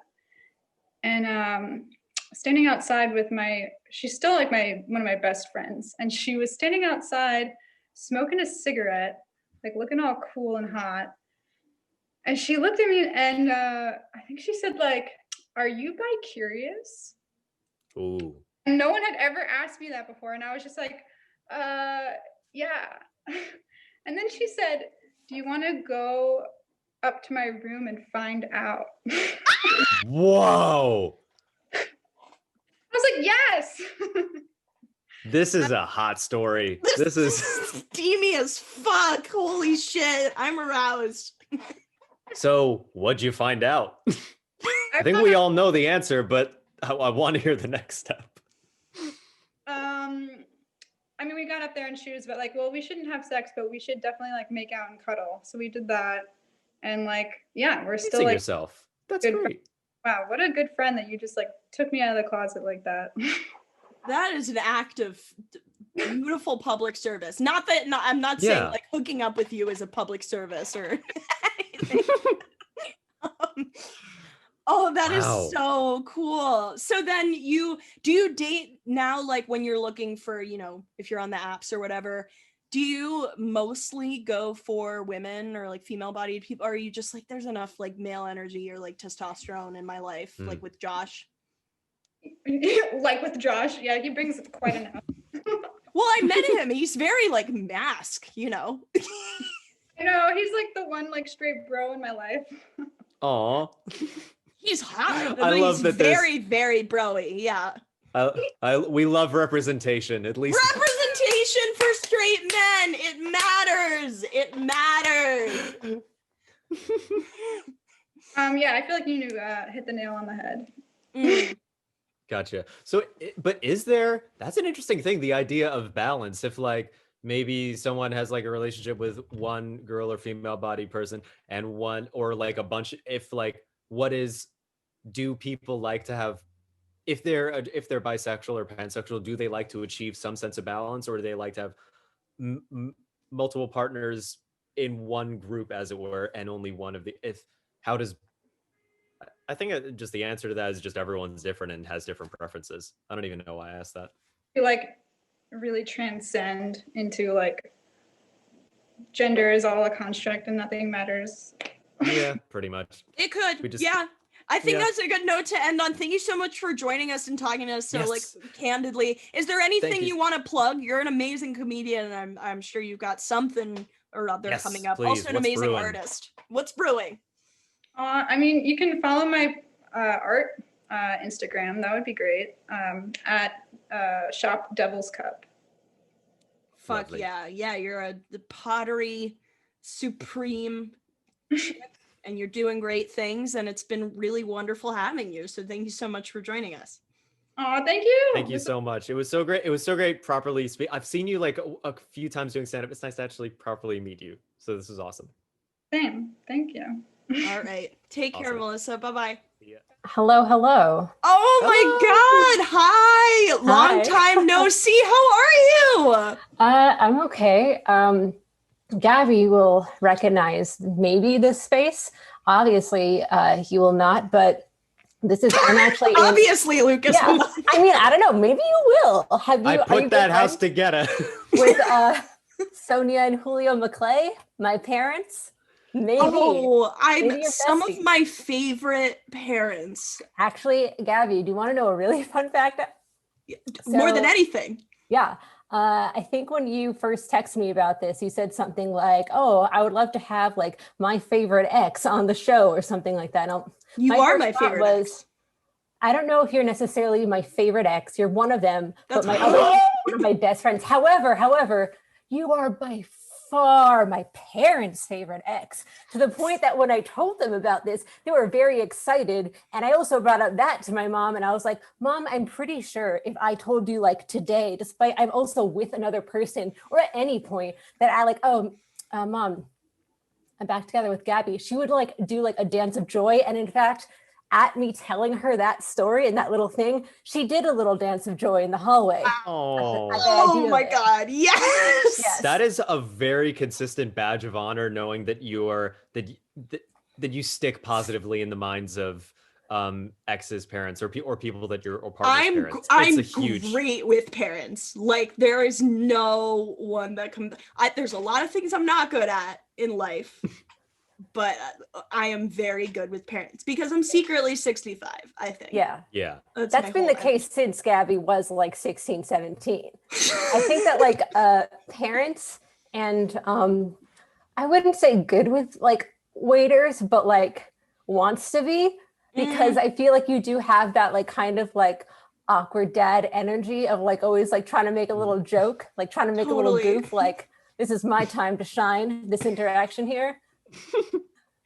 Yeah, I It's told Lucas delightful. before this, Yeah. I was like, Maria's gonna come on and drag me, and it's gonna Yeah. be really fun. And he We're was like, not I love it. dragging. This is all very positive. These Although- are really positive things. Oh, I do need to ask, Maria, is that Yeah. you said, okay, clearly Gabby is your parents' favorite ex, but you Mhm. said you couldn't quite say the same of your favorite ex. I'm just Well- gotta ask, who's your favorite ex? No, don't even think about it. Quickly, it's, quickly. well, Ariana is Ariana, my like one of my best friends who I talk to every single day. Okay. No, that makes sense. So like for that's sure. literally, if it wasn't the case, like if I was like still with Ariana, it would be you. Also, I by understand. far. Well, Yeah. Ariana's a gem, so Yeah, I you're also honestly a gem. You're two gems. Well, And thank you. love I you want both to in meet very them. different ways. But at post-pandemic, we all gotta get drinks sometime. That'd be a lot of Yeah. fun. I mean, I feel like that's the case for like a lot of situations and people. I don't know, maybe like one big pandemic kind of drink party. Yeah. I feel like that could start another pandemic, actually, if you just sort of got like a Oh, yeah. chain of like all the people who agreed to meet with other people in like one space. It's like, no, that actually. That's the That- social pandemic. Am I That, right? oh, that does make me think though. So like, let's say the vaccine is rolled out, 100% effective. The virus is totally eliminated. What would people do when they're finally unleashed? What do you think they would be I mean, doing? I'm going karaokeing. Yeah. First That thing is I'm such a doing. good option that I thought about, because I did like before like the pandemic was in full swing, I did go karaokeing, and I thought about that night a few times. I'm like, I had a good time. I used to go to places with people. I actually don't know though if I'd be ready to go out right away, just because like, I mean, even now, like watching TV and things, when like I see like more than a few people in his face, I'm like, whoa.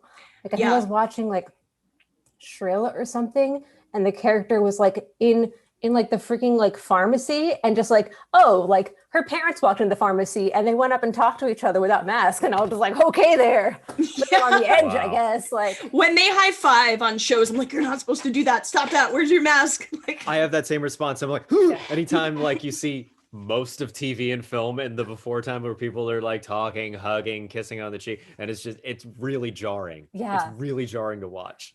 it's very alarming. Okay, so let's hop right into it. Maria, you and I dated, favorite exes, ended very amicably. And then you went to Oberlin. I will say it didn't, at the end of it, it okay, wasn't actually it wasn't at that all. But it became over years. It became amicable. Yeah, no. Well, I mean, you broke my heart a little bit. I'm not gonna lie. Like, I think I didn't realize it would break my heart. I remember actually the day I got over you, which is so funny. I don't know if I've ever even told you this story. I was I'm at on the edge of my seat. I was at Gov Ball at and Kanye West was performing, and I had just had like a little bit of a joint and I was just a little drunk, and I remember dancing and being like, life is good, like whatever. You know? But it didn't completely end amicably because you know, you meant a lot to me during like a special time in high school. But I was telling Lucas, and it's something I think that you would agree with, that like even if we'd somehow gone to the same school after high school, I don't think we would have lasted, because I think our paths were different.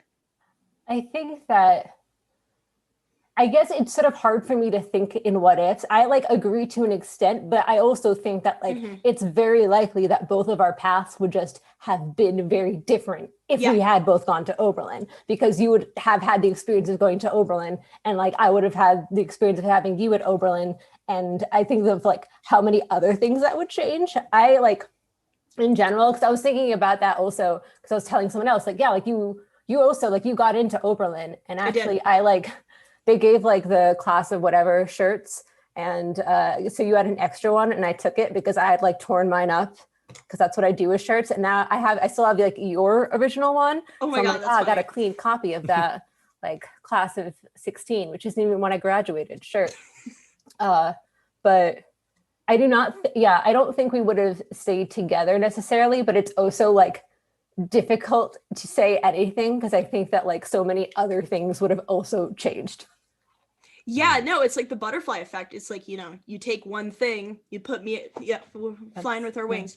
You put me in Oberlin. It would have totally been a different experience for you, because you would have had like a steady person in Oberlin. You wouldn't have been able to like explore the social scene as a single person. Would have been different for me, because my life would have been very, very different at a campus school, as opposed to just like being in the city where I was. The city is your campus. The city is my campus. The Washington Square Park is my quad. I am playing ultimate frisbee in Central Park, and like the girls. Bowl into the financial district are my monkey bars.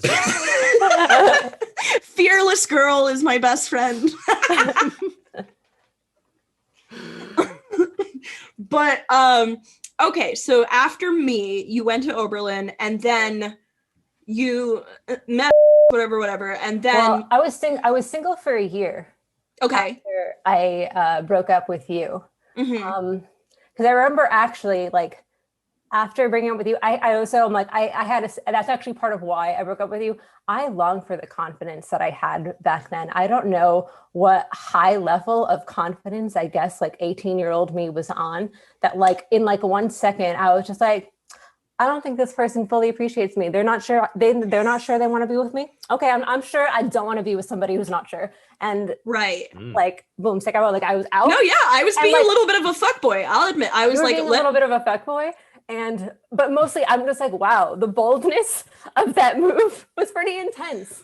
Yeah, no, I was like, I don't know if I want to be together. That's why I question, and I'm not even saying this pridefully, I question whether you fully broke up with me or if it was mutual, because I had been questioning for a while whether I wanted to stay together. But I guess what matters is that you pulled the trigger. And that the heartbreak of it came later, because I questioned, I was like, did I make the wrong decision by like kind of inciting Maria to make this move of like, let's sever this. But yeah, no, I wasn't fully appreciative at all, because my heart wasn't totally in it at that point. Yeah. I keep imagining Gabby in a snapback getting bottle service at the club. I just, as like a fuckboy. That's easy to, yeah. It's easy to imagine. No, I'm gonna say it's just a snapback, because I'm like, I can't imagine you actually choosing to do that, but more, I'm like, that is more a funny like photoshopped image. On. Like I'm imagining right now taking a photo of Gabby and just dragging it, like just transferring it together. I don't think that's your persona at all, but could be. It would be like a funny look. No, but yeah, I was single for a year, and I remember my struggle was I just like came to Oberlin and I was like, I just want friends. I just want friends. And I kept hooking out with people, and I didn't really want to be doing that until I think then at the very like end of my freshman year, I was also like starting to question my gender a little bit. And for a while I like wasn't sure, like because I think like for a while I was like, I guess I'm a lesbian because like I'm into guys, but something always just feels kind of off. The thing that was off was heterosexuality. Disgusts me of any kind, any form, not interested in that at all. I can leave. Yeah, sorry. No, it's for me. You're allowed to make the life choices that you want to make. I like support all of your decisions. Right. Yeah. Yeah. Yeah. Whatever you choose, quote unquote. Whatever you've chosen for your own path, you know, like only the Lord can judge, not me. We care a lot about heterosexual cisgender representation on this podcast. We need a space. It's true. I'm sorry for disrupting the safe space. It's okay. We all make mistakes. We all have faux pas. Yeah. Damn, I went to Oberlin. I should know better. Actually, no, I went Oberlin. I like joke. I'm like, Oberlin is gay school for homos like me, which was a lovely gay time. School for homos. Yes. Yeah, I can't imagine what it was like for the straights. For the straights at Oberlin, like Oberlin is just one of those classic schools you think of where it's like, you know, the Wesleyans and the Oberlin. I feel like is when, you know, Fox News commentators are like, this is what the future liberals want. Like they're talking about Oberlin. You know what I mean? Oh God, the Fox News comment, they do like to talk about it. I've seen a lot of bad reporting, but back to what I was saying with my ADHD jumping around ass. So then I was like with somebody and I like confirmed. I'm like, oh wait, yes, I am definitely interested in men. Cool to have that for sure. Then, after that, I started dating this guy who I was with for 6 years. But what I think is more interesting is actually like the time after I dated you. And I only realized this about, I don't know, a few months, maybe a year ago, that like I have not been single since 2013. Whoa. That's weird. Like, I also think that that's like concerning. Oh, you froze for a second. Or did I freeze? No, I froze.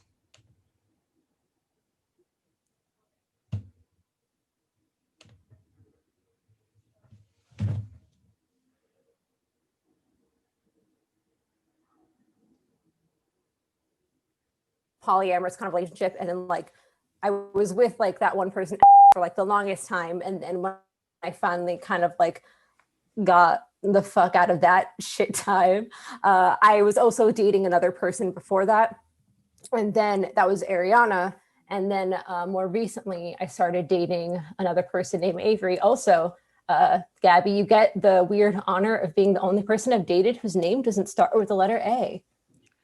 Wow. That's a high honor. Well, yeah, but the second letter of my name is A. So it just goes to show you never truly. No, we're claiming alphabetical representation right here. It goes to show wherever you go. Second letter. There you are. What were you going to say? Yes. Sorry. I was just going to say, when you said second letter, I thought you meant like the first letter of your second name. And I was like, Brown starts with B. I really am I'm that dumb. It's true. I am. Were you just like, oh no, Gabby's having a stroke. She doesn't know what's what. And again, no, I am. That's me. I claim that. I love that. I have 2 brain cells. They're really cute. Yeah. Well, don't we all right now? So I missed some of that because my internet crapped out. So you were talking about and how during the time you were with you started dating Ariana. Mm-hmm. And then during the time with Ariana, was that also when you started dating Avery? Yes. But by then I had left. So the timeline goes, me single, and Ariana and Avery. Yes. Oh my God. Okay. I like the little circles. I'm going to be honest, I can't keep track of all that. Yeah, because they all start with the letter A. You don't have to worry about it. You just heard 3 A names that I'm sure all blended together. Yes, Yeah, no. they do. So that's why you're my parents' favorite ex, because they're just like, I don't fucking know the other A. Like, Just easy to name. Just they're like Gabby, boom, I know it. they're like, Gabby, God, that is simple. It doesn't start with the letter A. That's great. it's not a consonant starter of a name. It's Yeah. So not only have you not been single since 2013, but you haven't had less than, there's been times since 2013 where you've had 2 partners at once. I do remember one thing that I found interesting and significant, which is that at one point you and Ariana lived together in the same house. Mm-hmm. Yeah. So did Ariana and Avery know each other too, or like what's the deal? Oh, I met Avery actually like online. So now we're all in like a fun little group chat together with another one of our friends. But again with the group chats. Yeah, we were just talking to someone who's in a full-on polycule, and she was talking about like the group chat she has with her boyfriend and his girlfriend. Yeah, I love a healthy polycule. Those are mwah. And I think that with me, Ariana, and Avery, like things are pretty good. Living with Ariana and mostly because of the person that he was, which was a mean person, wasn't the best situation. But no, Avery and Ariana actually get along really beautifully. And I was having this conversation with Avery because I was like, hey, like, let's like kind of check in about that. Like, how do you feel about the fact that like, Ariana's one of my best friends. We're all in a group chat with like one other person together. We talk every day.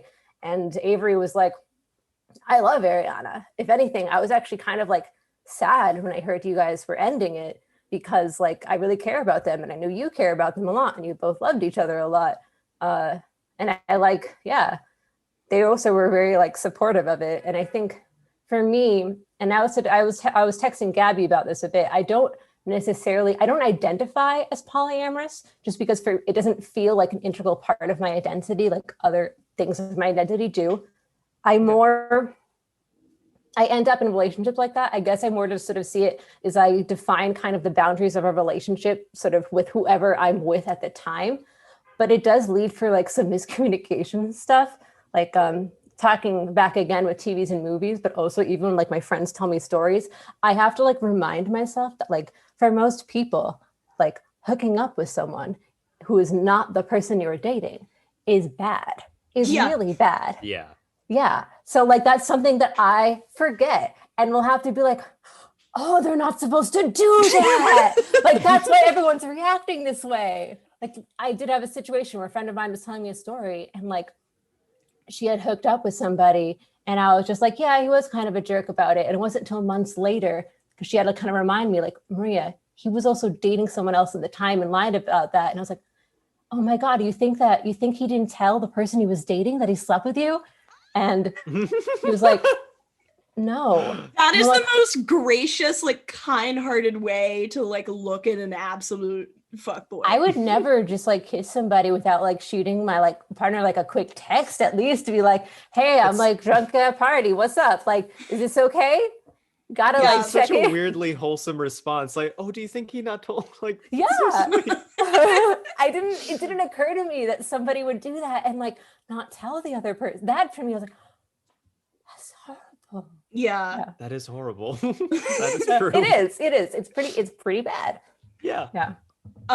So how do you think the different relationships you've been in, like what do you think they like brought to your life, like your current one or your one with Ariana? Like what do you think they've like taught you kind of about romance in general? Yeah, definitely. I guess I'll start with you. I feel so grateful that we were together. Me too. I think really like do. the older that I've gotten, the more, even more I appreciated it, just because I've heard from like, I don't know, other stories from people, and then like more on the joking end of like, I know a lot of like, I guess people in high school who just were like in a constant state of longing. And Right. I feel very grateful that like, hey, I had like a person who was like my own age, kind of like in the same mental space or whatever, who like really cared about me, who like was funny and lovely. And like, we got to kind of be together and we got to like explore like those parts of our identities or whatever, and just like have a loving relationship. Yes, I agree. It set the foundation in a very good way, like early on, even though like in my other relationships, I didn't always maintain that good foundation of like healthy relationships, and neither did you from what I gathered. What's Like, that? yeah, Yeah. food, name, worm, like, let's go. But it actually now then, because I think something that I did actually think about even when I was in what I like later realized like was an abusive relationship, I would like remember, and speaking to that thing I brought up earlier of like the sheer confidence I had to like the second I felt like it seems like this person maybe isn't as into me, I'm out. That to me speaks to like, wow, like you didn't drag down my confidence in any way. I Right. feel like you very much were like uplifting and supportive. And I think like from you, the thing I got and the thing that I'm like, okay, what I definitely want from like a partner would be somebody who challenges me intellectually in a way that you definitely did and pushes me to be better. And that was also something I always really appreciated about you, even when we were friends afterwards, because I was like, even if like other people in my life aren't like doing that for me, you're like one person who I trust to like kind of push me in like creative directions and towards like goals that I want to do. And I try to do that. I would always want to do the same for you because I genuinely believe in you and think you're brilliant. Oh, thank you. God, that is great. And you do, for the record, you definitely have like been the person who's been like, oh my God, you're a really good writer. You should like keep going with this. Or you're a good comedian, like you're funny. And that like has also been something that like I definitely have that now in my relationship, but I didn't always have that before in my relationships. Like I definitely had a relationship like, you know, the one before this one I'm in now where it's like my confidence was just on the fucking floor all the time. And it's like, whoa, that's not how it's supposed to feel. It's supposed to feel uplifting and good. Yeah. That the most recent with like Ariana and Avery, I think Ariana is amazing. Like even when I brought up, it's actually my parents were like, you being the favorite ex, I was like, Ariana has been with me through a lot though. And Mom was like, yes, this is true. And I got to give Ariana that credit, but I don't think you're good for them. And also, again, like my mom went into a whole tirade about how she's known you forever and she just really, really likes you. Well, that's very sweet. Ariana, I think, is just like so also supportive of me and is like really like cared about me and loved me so much. And I think is truly like a friend and is like looked out for me in a way. And I don't think I could have like realized that I was in an abusive relationship without their help. And I'll say Avery, the person I'm with now, I think is also very good at just sort of like being very supportive in a way. And especially supportive of like my creative pursuits as well. And it's almost like it feels after a while of not having that, it's very nice and almost strange to be with somebody who just like supports you so completely and is like, that's so lovely, wants to do creative work with you. Because that was a struggle I had for a while where I'm like, hey, like I want to like also be a creative person, not just like, you know, do your work for you. This didn't happen with you, by the way, ever. You didn't write all my work for me? No, you didn't write all my stand-up? Yeah, no, I'm saying I was with somebody who I did a lot of their work for them. Right.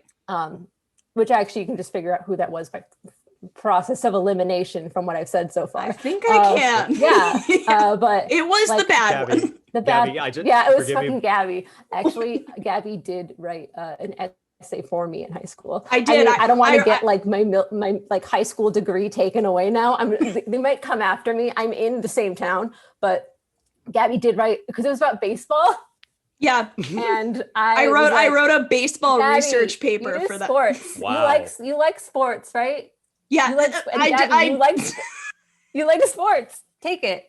You know, it's not the first time I wrote a paper for someone in high school. I wrote a paper for you, and then I wrote a paper for this other girl in high school who said she was going to charge me. Not charge me. Oh my God, could you imagine? It was like, I have to pay to write your paper. You're so excited to write. She was like, I'm going to pay you $50. And I was like, okay. So I wrote That's good money for a high schooler. Yeah, but then she was like, I only have 30 on me. And I was like, fine, because I just didn't feel emboldened to like, you know, say anything else. So I just wrote her a paper and she got an 85, which really pissed me off. I know it wasn't my best paper because I was tired, but I also kind of think maybe it was biased where the teacher didn't think she was a good student in the first place, so just kind of marked her down because she was like, no way. Like that. It's kind of like that thing in board meetings where like a woman brings up a point and like gets talked over, but a guy will bring up the same point. And they'll go, that's an awesome idea. Yeah. I've seen that happen so many times in real life. Always I'm like, yeah, that's real. But I think, well, I think it was more just because the topic was sports and baseball. I don't think I would have asked you to do that in any other instance. I think that's true. Yeah. And I was fine to do it. I like sports. I like baseball. That's, I think, was kind of the thing that I derived a lot of my worth from writing shit in high school. I derived a lot of my worth from like quote unquote being a smart person, which is all gone now because all my brain cells are out of the way. I mean, look at me. I have 10,000 stuffed animals in the background. You had 10 stuff. You had those. Those are new. No, some of these like are reaching out over years. The brain cells. Some of these are new. Some of these, like Sylvie found. Are your stuffed animals your brain cells as Horcruxes? Yeah. Yes, this is brain cell number 1. Very big, very chunky, doesn't add a lot to the table. This is brain cell number 2. This is the sad cell. Yeah, I was actually watching the episode that you guys, where you were introducing some of them. Oh, really? And I was like, oh, she still's got all the stuffed animals. And I remembered you talking about, because Gabby actually told me about the hierarchy. And I knew as a partner, that sorry, the monarchy. The monarchy. Sorry. It's a monarchy. I had a monarchy of stuffed animals because it was a socialist kingdom where one of them was like the king of the kingdom, one was the queen, and then they had children who were going to be their heirs, but then some of them were in a band. It was very confusing. I credit Maria a lot for just sitting through it and like letting me. You're just fusing all genres. It's like King Arthur meets School of Rock. Just boom. Let's go. I actually did a project at some point in college that was kind of inspired by that, because I wanted to do, it was like a interview thing of interviewing people who had brought their childhood stuffed animals with them to school and the relationships they had with them. So I took like portraits of the person and the stuffed animal, but also of just the stuffed animal, and like the kinds of like how the emotional attachments that people have, and the kind of like, I don't want to say necessarily even characters they create, because it's like, I don't know, there's like a real thing there. Yeah, I want to pull out my stuffed animal now. I want to get mine. Yeah, Lucas. I'm gonna be right back. Okay, go for it. We'll talk amongst ourselves. Well, I'm so curious to see Lucas's stuffed animal. He's talked about them before. I am also. I do not know if the collection could possibly be as grand as yours, though. No. I mean, I'm very proud of that. Olivia and I, my little sister, for listeners, we had like, oh my God, I would probably say we had 150 stuffed animals. Now, we couldn't remember all of their names because I am not a super genius. Because they took your brain cells. Because they took my brain cells. But at one point we had, I think I could remember at least like 75 of their names offhand. If you like. Hello. Oh, what the baby. Adorable. I love it. Yeah. What's their name? I never actually named it. Okay, we should name it right now. Okay, yeah, we'll come up with a name. Well, the thing is that this was a hand-me-down stuffed animal from, I think, an older cousin of mine. I was going to say we should name it Handy, but that's not right. No. I mean, you can say any words you want to say. Yeah, no, in general, you could say any words in any order, but That's doesn't mean what you should. What if we let the audience decide? Yes. Okay, if you are watching on YouTube, we want you guys to comment and say what you guys I feel think. like this is like QVC now. Okay, Lori. Oh, I love me some Shark Tank. I don't know. I have to go down because it's like in the Zoom call, but then I'm like doing this kind of motion. I don't know. That's sick. So, okay, what else did I want to ask? Lucas, did you have any questions for Maria? Oh, yes. One thing I wanted to ask is there anything you think monogamous people can take value and learn from people in poly relationships? Yes, I think that, and I guess I take it as someone who's been in monogamous and polyamorous relationships, that just that communication and defining your own boundaries and not making assumptions, because let's say like cheating, for example, even if there's assumption, oh, we're in a monogamous relationship, cheating can mean such different things to different people. Like for some people, they're like, oh, like texting somebody else is cheating. I want to know like who you've like, I don't know, like some other people may think like generally even ones who aren't polyamorous, that like kissing or something isn't cheating. And obviously they're going to find some friction there. So I think that not taking things for granted and not assuming that, okay, we're monogamous and that means all of these things. Because I feel like that's where you get into more issues, because then when things happen, there's just not the space to talk about it. And it's not saying that you have to like have any kind of like openness in your relationship. I also think it's really important that there's no like, there's no hierarchy. Like, I don't think that like, polyamory is more enlightened or whatever than monogamy. And I find that like a really toxic, I hate that so much, actually. I think it's just like, nah, you're not like on a fucking higher plane because you're dating two people instead of one. Like, you could have just as shitty communication skills. But I think that then there even are like resources within the sort of polyamorous community about communication, about jealousy, that apply to all relationships, because jealousy is something that exists and happens. And I think overall assumptions can be really dangerous. So the more you can talk about, I guess, sort of the kind of relationship you want with your partner, I think the better time everybody's going to have. Yeah. I Really like that great advice. answer. Really, really good. Yeah.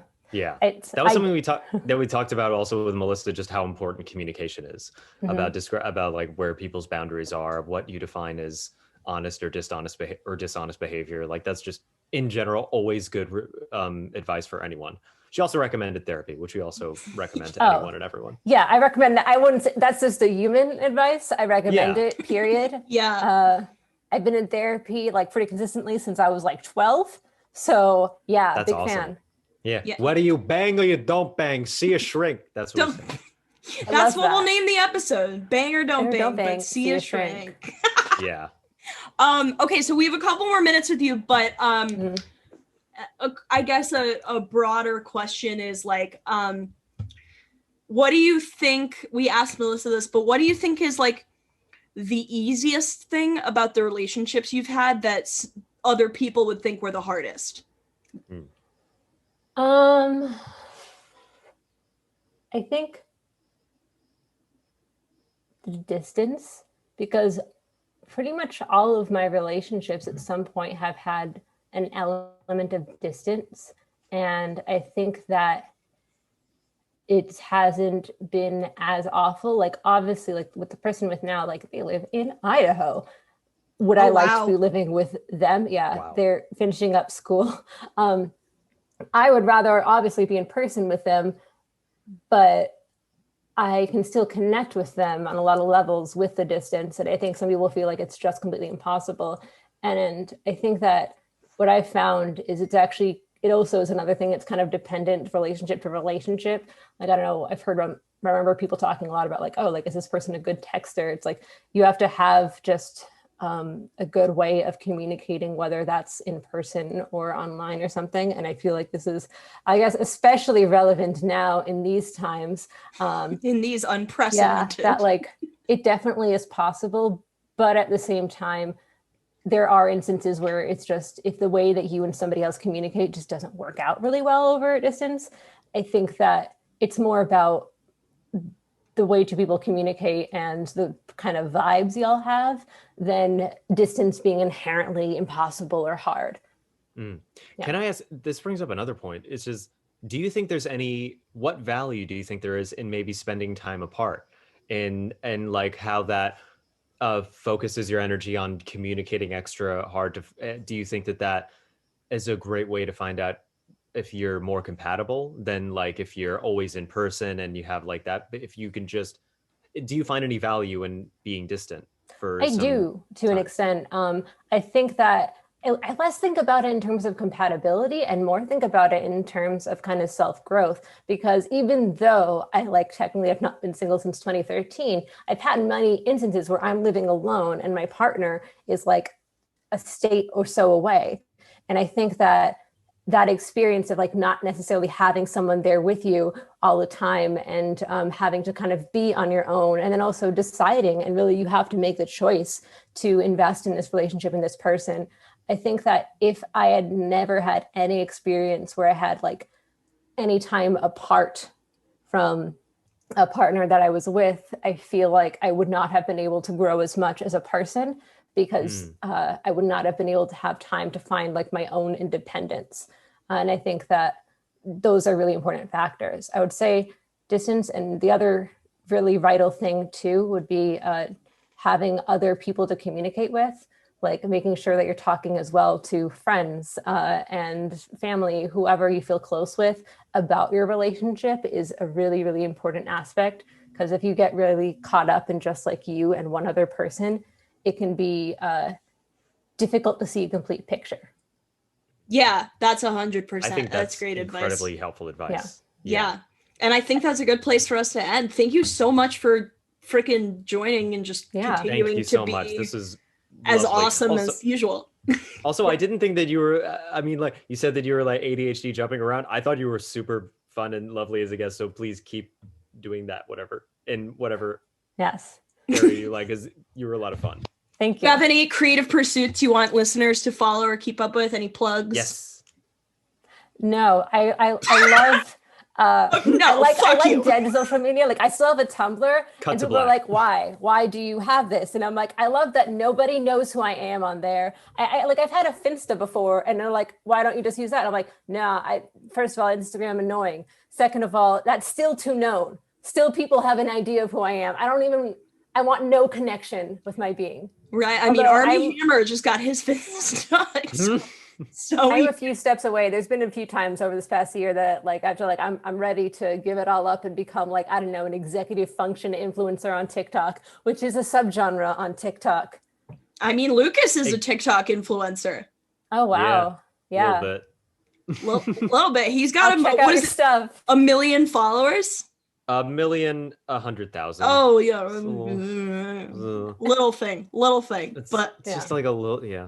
yeah, But- check out Lucas, and I have a grand total of 40 followers. So if you want to see me trying, shit. if you I want have to a see me, private TikTok with like 3 people who I've allowed to see it. And I make videos for myself and no one else. I'll like download them and send them to like a select group of people on a hidden app. Like nudes where you ask your friend, how do I look? And you're like, you look awesome. Just like Yeah. that kind of vibe. But like it's me like answering one of those like put your finger down things. Or like doing like the Oh, Phoebe yeah. oh yeah, Bridgers motion. Sylvia and sickness I did dance. that with the like, who's the blank, and then you like close your eyes and you like point to the other person, and you point I to yourself. Saw that. Oh, it was yeah, really you've done cute. that. Yeah, that I one's really that like one's that one. cute. All right. Well, thank you so much. Talk to Yeah. you later, and this has been a Yes. lot of fun. Yes, Yes, I it was had. wonderful meeting you. It was a lovely meeting you too. Okay, bye y'all. Bye. Bye-bye.